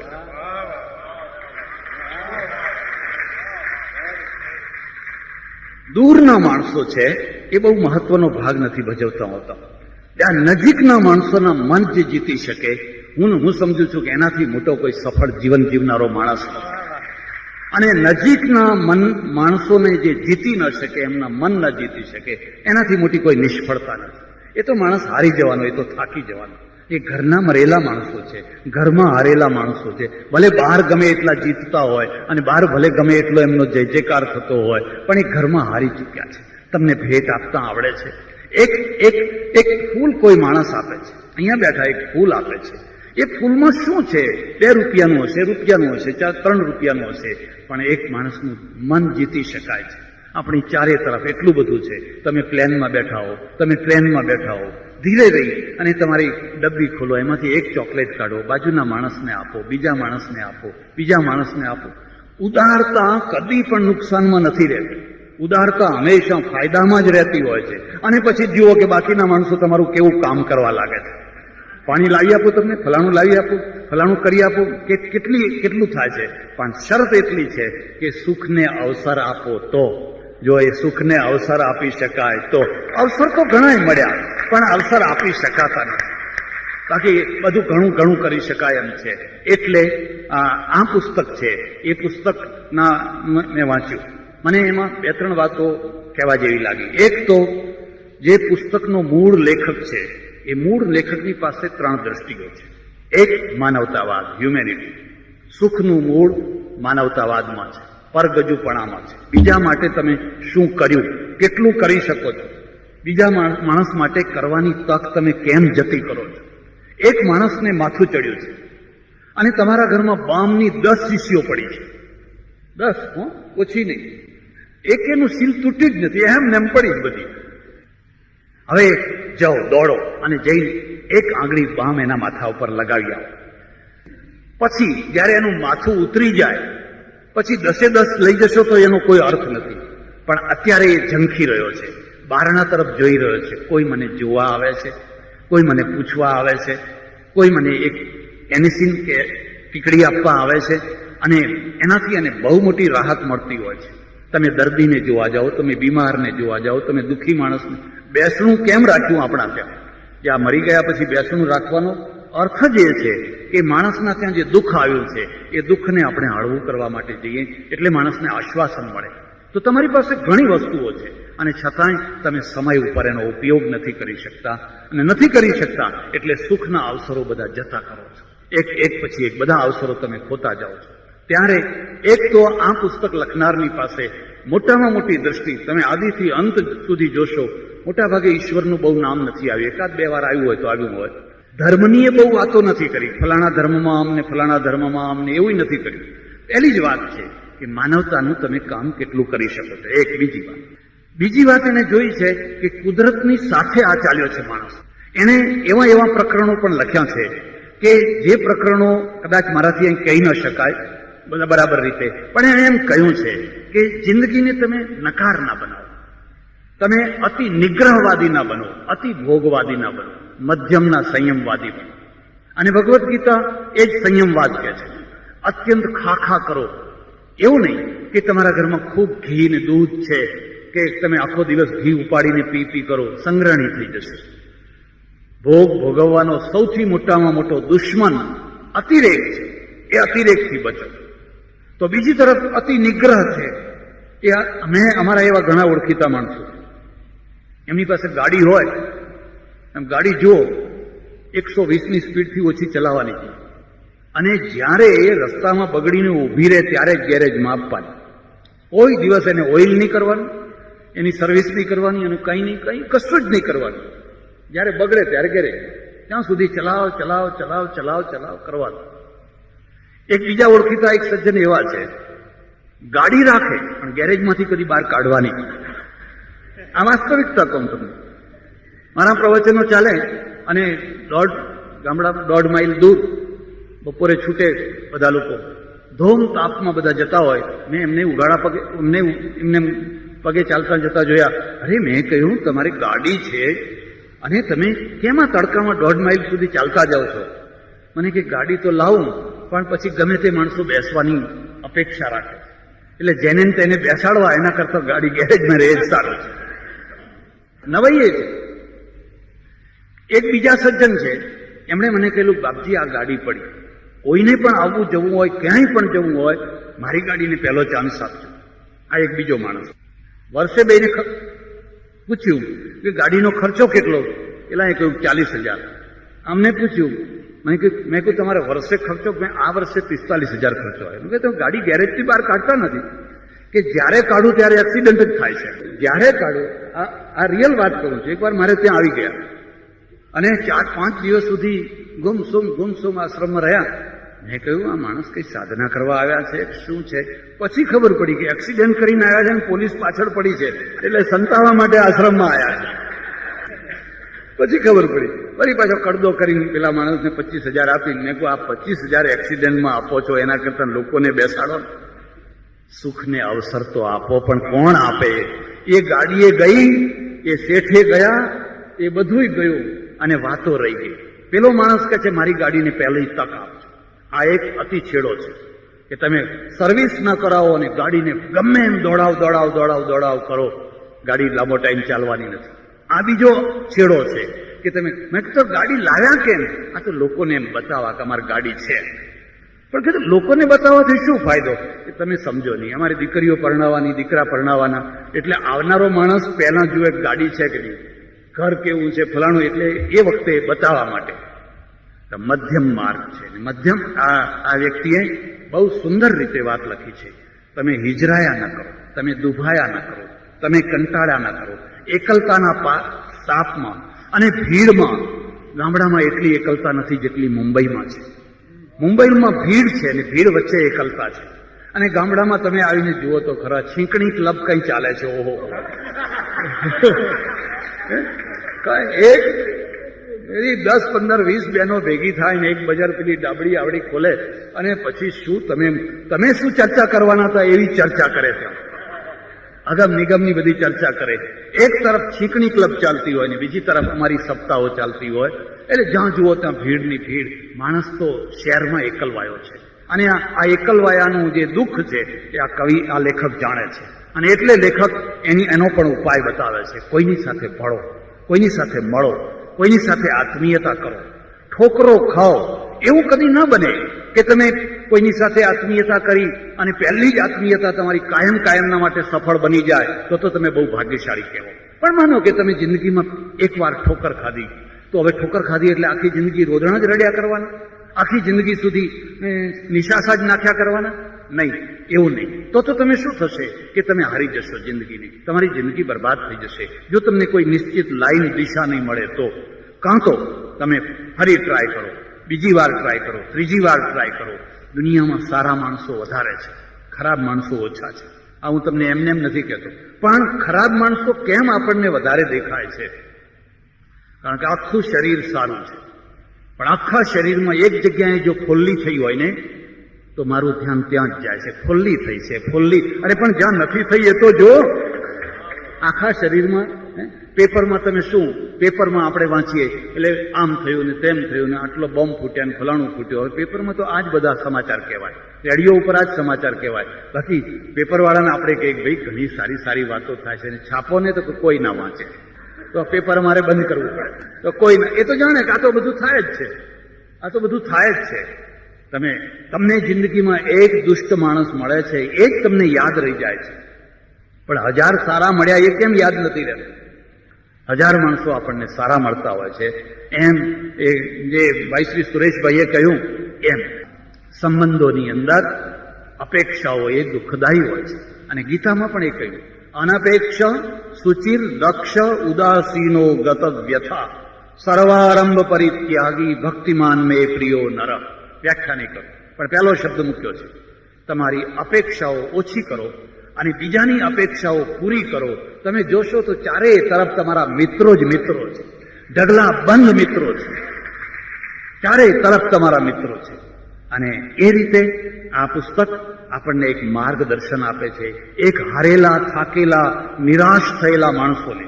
અને હું તો તમને એક બીજી વાત કહું છું, નિરાશાનો ભાર હિમાલયના ભાર કરતાં પણ મોટો છે. કદાચ હિમાલય ઉંચકી શકાય, પણ નિરાશાના અંદર દબાયેલો જે માણસ છે એ એટલો મોટો કચડાતો હોય છે. હવે એ નિરાશાના ભારને જે હળવો કરી આપે, હું માનું છું કે હિમાલયને ઉંચકનાર કરતાં પણ એ વધારે મહાપુરુષ છે. તમારી આજુબાજુ એવા કેટલાય નિરાશામાં ડૂબેલા, દબાયેલા, કચડાયેલા માણસો હશે. કોઈ બંગલામાં હશે, કોઈ ફ્લેટમાં હશે, કોઈ ઝોંપડપટ્ટીમાં હશે, કોઈ રોડ ઉપર હશે, કોઈ ઉપરથી હસતો હશે અને અંદરથી દબાયેલો હશે. તમને જો હૃદય વાંચતો આવડે, ચહેરો વાંચતો આવડે અને તમને થોડોક અણસાર આવી જાય કે આ માણસ નિરાશામાં દબાયેલો છે, તમે એક કામ કરો, બસ એની નિરાશાને ઉતારી આપો, એને નવી આશા આપો. જિંદગી એક આશા છે અને જિંદગીમાં ઘણું સારું બનતું હોય છે. તમે ઘણું કરી શકો એમ છો. ડિપ્રેશન છે ને, એના જેવું મોટું કોઈ દુઃખ નથી. અને આજે ડિપ્રેશન એક એટલી મોટી બીમારી છે. એક છોકરાને હું જાણું છું, મારો ઓળખીતો છે, એક છોકરાને હું જાણું છું, એની પત્નીના કારણે એને એટલું ડિપ્રેશન આવ્યું. નોકરી છોડી, ધંધો છોડ્યો, છૂટાછેડા કર્યા અને એ છોકરો ગાંડાથી વધારે ગાંડા જેવો થઈ ગયો. આજે એની દશા જોઈએ તો આપણને આંખમાં આંસુ આવે કે આ પ્રતિભાશાળી, આટલો મોટો પ્રતિભાશાળી હોનહાર વ્યક્તિ પણ એક કારણસર એવી નાની મોટી વાતો બની ગઈ હોય જીવનમાં અને એના કારણે એને એટલું બધું લાગી આવ્યું, એટલું બધું કે ગુમસુમ. એને એક નવો ચાન્સ આપો, સુખને એક નવી તક આપો. તમારી બાજુમાં જ સુખ પડેલું છે. શરત એટલી છે કે અહીંયાથી પ્લગમાંથી પિન ખીંચી, જે પ્લગમાં કરંટ નથી, જે પ્લગમાં જીવન નથી, જેમાં કંઈ તત્વ નથી, હવે એમાં પિન નાખીને મળદું થવા માટે શા માટે જીવો છો? ક્યાં સુધી મળદું થઈને જીવ્યા કરશો? જિંદગીની ઘણી તકો છે, ઘણી ક્ષણો છે. એટલે એક તો આ પુસ્તકમાં આ વસ્તુ રહેલી છે. અને ત્રીજી વસ્તુ જે રહેલી છે એ છે માનવીય સંબંધોની ઉદારતા. ધર્મ માનવીય સંબંધોને સંકુચિત ન કરે, અધ્યાત્મ માનવીય સંબંધોને સંકુચિત ન કરે. રામ એ કહેવાય જે શબરીના ઘેર પણ જાય, વગર બોલાવે જાય, વગર આમંત્રણે જાય અને માગીને બોરા ખાય. આ સંબંધો, માનવીય સંબંધોની ઉદારતા છે. કૃષ્ણ એ કહેવાય કે ધારે તો દુર્યોધનના મેવા ખાઈ શકે, પણ છતાંય વિદુરના ત્યાં જઈને ભાજી ખાય અને મોઢું બગાડીને નહીં, પણ હસતા હસતા ભાજી ખાય. અને એ ભાજીના કારણે પેલી વિદુરાણી અમર થાય, વિદુર અમર થાય અને કૃષ્ણ પોતે અમર થાય. બાકી કૃષ્ણે જો મેવા જ ખાખા કર્યા હોત અને વિદુરની ભાજી ના ખાધી હોત તો કૃષ્ણે કોઈ યાદ ના કરો. કારણ કે મેવામાંથી જ સંબંધો પેદા નથી થતા હોતા. તમારા જીવનમાં એવી એક ક્ષણો આવતી હોય છે. એટલે માનવીય સંબંધોની જે ઉદારતા, આ બધું હોવા છતાં પણ આ પુસ્તકમાં એક ખાસ નોંધ કરવા જેવી વસ્તુ છે કે માનવીય સંબંધોની સ્વચ્છંદતાને એને પ્રોત્સાહન નથી આપતું. નહીં તો ઘણી વાર એવું બને કે ઉદારતાને આપણે સ્વચ્છંદતા બનાવી દઈએ અને સ્વચ્છંદતા દુઃખનું મૂળ બને. કોઈ પણ સુખ મર્યાદા વિનાનું હોતું નથી. આ લાઇટને પણ એના વાયર ઉપર કવર છે અને વાયરના ઉપરનું જે કોટિંગ છે એ કાઢી નાખવામાં આવે તો ભડકો કરે, તો વિનાશ કરી નાખે. અને નાનામાં નાનું સુખ હોય કે મોટામાં મોટું સુખ હોય. અમે એકવાર પરદેશમાં ફરતા હતા અને બેઠા બેઠા ચા પાણી પીતા હતા, સવારનો નાસ્તો. એટલે મારા મોઢામાંથી થોડોક અવાજ નીકળ્યો. એટલે પેલે બાજુવાળો અમારો માણસ મને કહે છે કે અહીંયા મોઢામાંથી અવાજ ના નીકળવો જોઈએ. મેં કહ્યું કેમ? એમ કે આ લોકોને બહુ ખોટું લાગે, ખરાબ લાગે. મેં કહ્યું સારું ભાઈ, બંધ કરશું હવે. આપણા ત્યાં પણ જે એ બોલતા હોય સારું ના લાગે. હાથ આમ કરતા હોય, આમ ગમે તેમ કરતા હોય, અઠવાડ પાડતા હોય. જો તમારે સમૂહમાં રહેવું છે તો સમૂહની મર્યાદા રાખવી જ, નહીં તો તમે સમૂહના પ્રાણી ના થઈ શકો. અને જો તમે સમૂહની મર્યાદા ના રાખી શકો તો એકલતાનું પાપ તમારા માથા ઉપર આવ્યા વિના રહેવાનું જ નથી. તમે સમૂહમાંથી ફેંકાઈ જશો અને સમૂહમાંથી ફેંકાયેલો માણસ પછી એકલતાના બોજમાં દબાયા કરતો હોય છે. એટલે મને ગમે છે એ જ હું કરીશ, મારા સુખ માટે મને ગમે છે એ જ હું કરીશ એવું માનીને ચાલનારા માણસો સુખી નથી થઈ શકતા હોતા. પણ તમને ગમતું હશે એ પણ હું કરીશ, મને નહીં ગમતું હોય પણ જો તમને ગમતું હશે તો તમારા ગમા ખાતર પણ હું મારા ગમાનો ત્યાગ કરીશ, બલિદાન કરીશ. આવા માણસો જ વધારે સુખી થતા હોય છે અને વધારે લોકોને સુખી કરતા હોય છે. મારે એક છેલ્લી વાત કહી અને મારી વાત પૂરી કરવાની છે, અને એ છે કે જેમણે અનુવાદ કર્યો છે, ભાષા ઉપર આફરીન થવાની ઈચ્છા થાય એવા શબ્દો એમાં વાપર્યા છે. કોઈ જગ્યાએ એવું ના લાગે કે આ અનુવાદ છે, નહીં તો ખબર પડી જ જાય કે આ આખું ઉપાડીને મૂકી દીધું આ, અને બંધ જ બેસતું ના આવે. પણ કેટલાક નવા શબ્દો વપરાયા છે અને યાદ રાખવા જેવા શબ્દો છે, અને કેટલાક વાક્યો અદ્ભુત છે. અને આપણી ગુજરાતી ભાષામાં પણ એમ ના લાગે કે ભાષા હળવી પડી છે કે હલકી પડી છે, એવું ના લાગે. એટલે પુસ્તક ભલે નાનું હોય પણ એમાં ચેતના શક્તિ બહુ મોટી છે. અને આ ચેતના શક્તિ જે માણસના હાથમાં પુસ્તક જશે એ માણસના હાથમાં એટલું તો જરૂર થશે કે એ માણસને જીવવાની એક દિશા મળશે, એક આશા મળશે, એક હિંમત મળશે, એક જોમ ને જુસ્સો મળશે. અને આટલું મળે તો શું ઓછું મળ્યું છે? આટલું મળે તો શું ઓછું મળ્યું છે કે તમે પાણી મેં મીન પિયાસી મોહે દેખત આવત હાંસી પાણી મેં, અરે તમે સુખના દરિયામાં રહો છો અને છતાંય દુઃખી છો, દુઃખી છીએ. ઘણા લોકોને રોદણ જ રડવાના હોય કે કેમ શું દુઃખ છે, મને કે આજ ભેંસે દોવા ના દીધું. પણ અમારે તો પેલા ગામડામાં રહેવાનું એટલે એ જ વાત યાદ આવે, અરે ભાઈ આજ દોવા ના દીધું પણ 300 દિવસ દોવા દીધું એનું શું? હવે રોજ દોવા દે એની કઈ કિંમત જ નથી. પણ જ્યારે નથી દોવા દેતી ત્યારે પછી ચહેરો ઉતારી દે છે. છેલ્લી એક વાત કહી દઉં, અને એ વાત એ છે કે સુખ ક્ષણિક છે, સુખ શાશ્વત નથી. અને ક્ષણિક છે એટલે જ આકર્ષક છે. તમને ઉત્તમમાં ઉત્તમ વસ્તુ તમારા શરીર સાથે શાશ્વત જોડી દેવામાં આવે, કોડીની થઈ જશે. તમારે ગુલાબ જાંબુ ખાવા છે તો એ ગુલાબ જાંબુ 15 મિનિટ, 20 મિનિટ, 25 મિનિટ સુખ આપશે. પણ કાયમ તમારા ગળાની અંદર ગુલાબ જાંબુ જ ભરી દેવામાં આવે તો તમે કંટાળી જશો. એવી જ રીતે સુખ અને આનંદના જીવનમાં છાંટણા હોય છે. તમે વચ્ચે વચ્ચે તાળીઓ પાડો એટલે એમ લાગે કે તમે બધા સુખી છો, આનંદ આવી રહ્યો છે. પણ હું પ્રવચન શરૂ કરું ત્યારથી તમે તાળીઓ પાડવા માંડો એટલે એનો અર્થ થાય,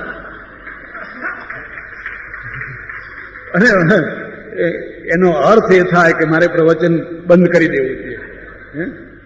અને પ્રવચન પૂરું થાય ત્યાં સુધી પહાડ કરો એમ ખ્યાલ આવી જાય કે જરૂર કોઈ બીજી હોસ્પિટલમાં બધાને દાખલ કરાવવા જેવા માણસો છે. પ્રસંગે આનંદ, પ્રસંગે સુખ, અને બીજા પ્રસંગ હોય ત્યારે તમે દુઃખને પણ ઉદારતાથી, કેટલી હિંમતથી સહન કરી શકો છો. મહાવીરની પાસેથી શીખવાનું, કોઈ કાનમાં આવીને ખીલા મારી જાય અને છતાંય શ્રાપ ના નીકળે, તારું નખો જ જજો. એ ધારે તો એવું બોલી શકે અને બોલે તો એનું ફળીએ શકે, અને છતાંય આંખમાંથી અમી વરસતી હોય. એના જીસસે કહ્યું, એના અજ્ઞાનને પ્રભુ માફ કરજે. હું માફ કરું છું નહીં, તું માફ કરજે પ્રભુ એના અજ્ઞાનને. શું આ માણસ દુઃખી છે? શું આ માણસ દુઃખ દેવા માટે જન્મ્યો છે? તમારી પણ મહત્તા એ જ છે કે જ્યારે તમે દુઃખના ડુંગર ઉપર ઊભા હોવ અને છતાંય તમારા હાથમાંથી સુખના આશીર્વાદ નીકળતા હો. સુખી થાઓ, પોતાના માથા ઉપર નહીં, આખી દુનિયાના માથા ઉપર. સર્વે ભવંતુ સુખીનઃ.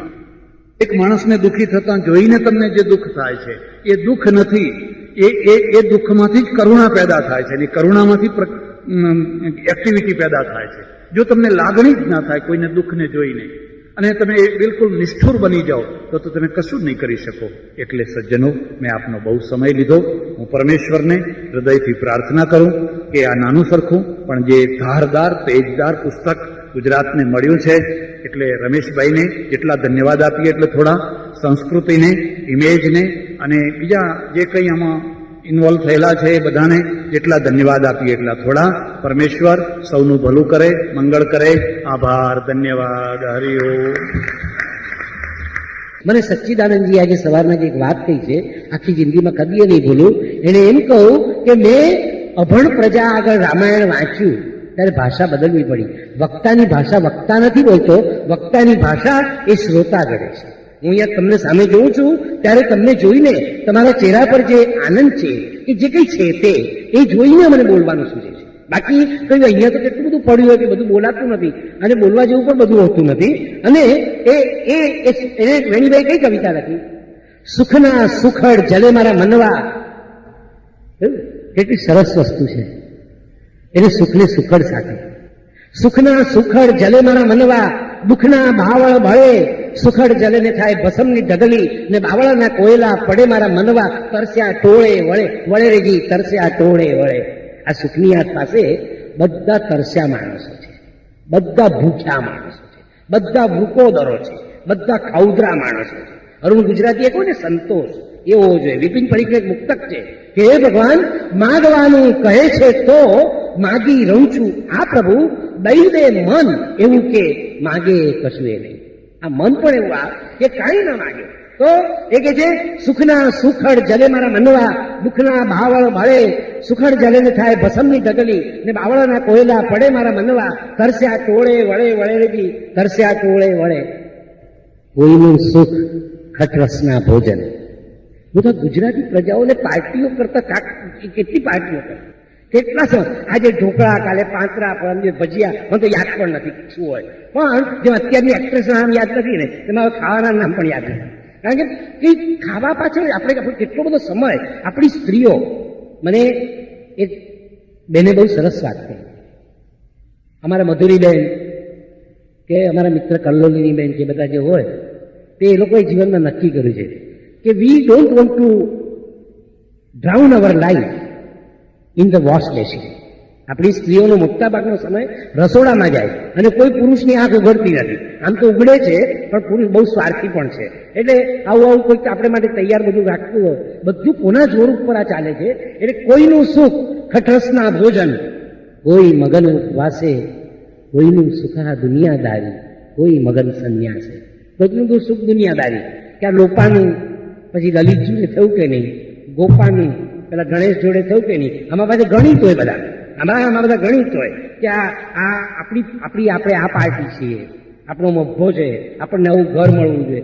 અને અમારા એક મિત્ર છે એ છોકરીઓ જોયા જ કરે કઈ પછી કોઈ કીધું અરે તું ક્યાં રોક અડસન છે કે તું આ બધી બ્યુટીફુલ છોકરીઓની અપેક્ષા રાખે. અને ખરેખર સૌંદર્યવતી છોકરી મળી પણ આપણી અપેક્ષાઓ. અરિંદોનું એક વાક્ય છે, કોઈનો સ્નેહ ક્યારેય ઓછો નથી હોતો, માત્ર આપણી અપેક્ષાઓ જ વધારે હોય છે. એ આપણે બહુ જ આપણે એટલે કે છે કોઈનું સુખ ખટરસના ભોજન, કોઈ મગન ઉપવાસે, કોઈનું સુખા દુનિયાદારી, કોઈ મગન સંન્યાસે, સુખના સાધન ને આરાધન, લખ ચક્રાવે ચડે ચડેરજી લખ ચક્રાવે ચડે, સુખના સુખડ જલે મારા મનવા, દુઃખના બાવળ બળે, સુખડ જલે ને થાય ભસમની ઢગલી, ને બાવળના કોયલા પડે મારા મનવા, સુખના સુખડ જલે. શિવાજી મહારાજ જયારે છત્રપતિ થયા એ એક પ્રખર યોદ્ધા હતા, મુત્સદ્દી પુરુષ હતા અને એક સારામાં સારા એડમિનિસ્ટ્રેટર હતા. આ ત્રણ વસ્તુઓ એક જગ્યાએ મળવી બહુ કઠિન છે. ઘણા યોદ્ધાઓ હોય, સેનાપતિ હોય, મુત્સદ્દી ના હોય. લડો એટલે લડે, એમને ટેબલ ના સોંપાય. ઘણાની પાસે મુત્સદ્દીગીરી હોય પણ યોદ્ધાપણું ના હોય. આ માણસની અંદર ત્રણ વસ્તુઓ હતી. રાત્રે એક કિલ્લામાં પહોંચ્યા, 10-11 વાગી ગયેલા, કિલ્લાના દરવાજા બંધ થઈ ગયેલા. નાની બારીમાંથી પેલા સિપાહીએ જોયું. શિવાજી મહારાજે કહ્યું, હું શિવાજી મહારાજ છું. મોડું થઈ ગયું, દરવાજો ખોલો. પેલા એ કોઈ દરવાજો નહીં ખુલે.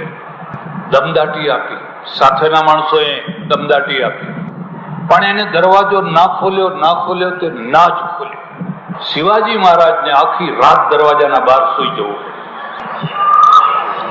સવાર થયું પછી દરવાજો ખોલ્યો અને જે ના પાડનારો સિપાહી હતો એ ધ્રુજવા માંડ્યો કે ખરેખર આ તો શિવાજી મહારાજ છે. શિવાજી મહારાજે પોતાનો હાર એને પહેરાવ્યો.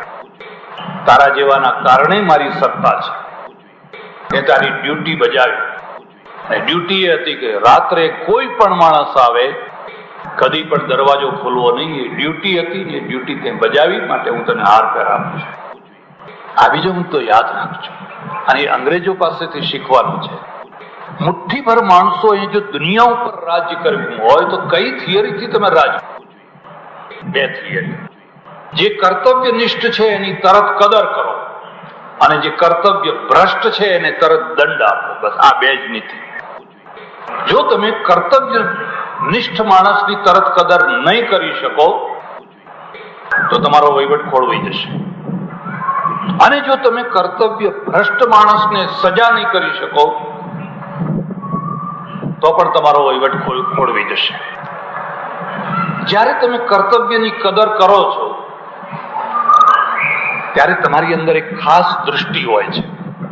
દુશ્મન હોય, દુશ્મનનો છોકરો હોય પણ કર્તવ્ય પરાયણ હોય તો એની કદર થવી જ જોઈએ. અને પોતાનો દીકરો હોય, સગો દીકરો હોય, પણ જો એ કર્તવ્ય ભ્રષ્ટ હોય તો એને દંડ મળવો જ જોઈએ. આ બે સિદ્ધાંત ઉપર અંગ્રેજોએ આખી દુનિયા ઉપર રાજ્ય કર્યું, અને આજે પણ એક થિયરી એમની ચાલુ છે. દુર્ભાગ્યવશ આપણે એવું નથી કરી શકતા. આપણે તરત જ જોઈએ છે, ઓહો તું મોડો આવ્યો, કઈ કઈ કઈ વાંધો નહીં, કઈ હજુ મોડો આવો તો કશો વાંધો નહીં. એના કારણે આપણો વહીવટ કથળી જાય છે. પેલામાં જે દૃષ્ટિ જોઈએ એ દૃષ્ટિ નથી રહેતી, અને દંડ દેવાનું જે પરાક્રમ હોવું જોઈએ એ પરાક્રમ નથી હોતું. જાણીએ છીએ કે અપરાધી છે, પણ હવે દંડ દેવા માટે પરાક્રમ જોઈએ. ઢીલા પોચા માણસો દંડ ના આપી શકે, પરાક્રમ જોઈએ. એ નથી હોતું. એટલે પહેલી જે પૂજા છે એ કર્તવ્યની પૂજા છે.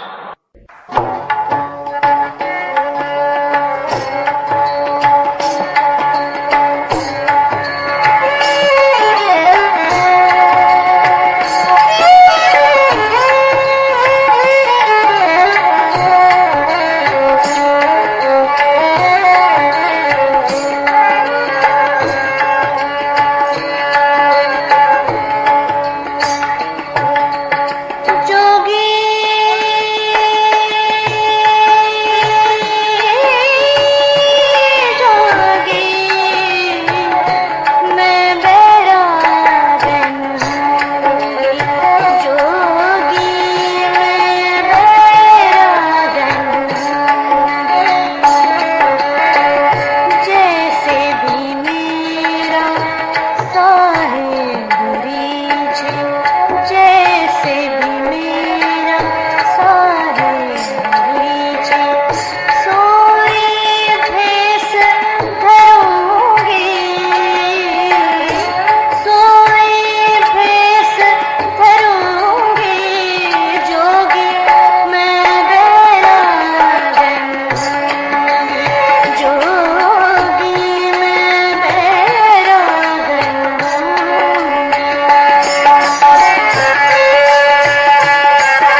समय में थी उसी समय संत रैदास भी थे और मीरा दीक्षा लेने के लिए उनके पास गई थी।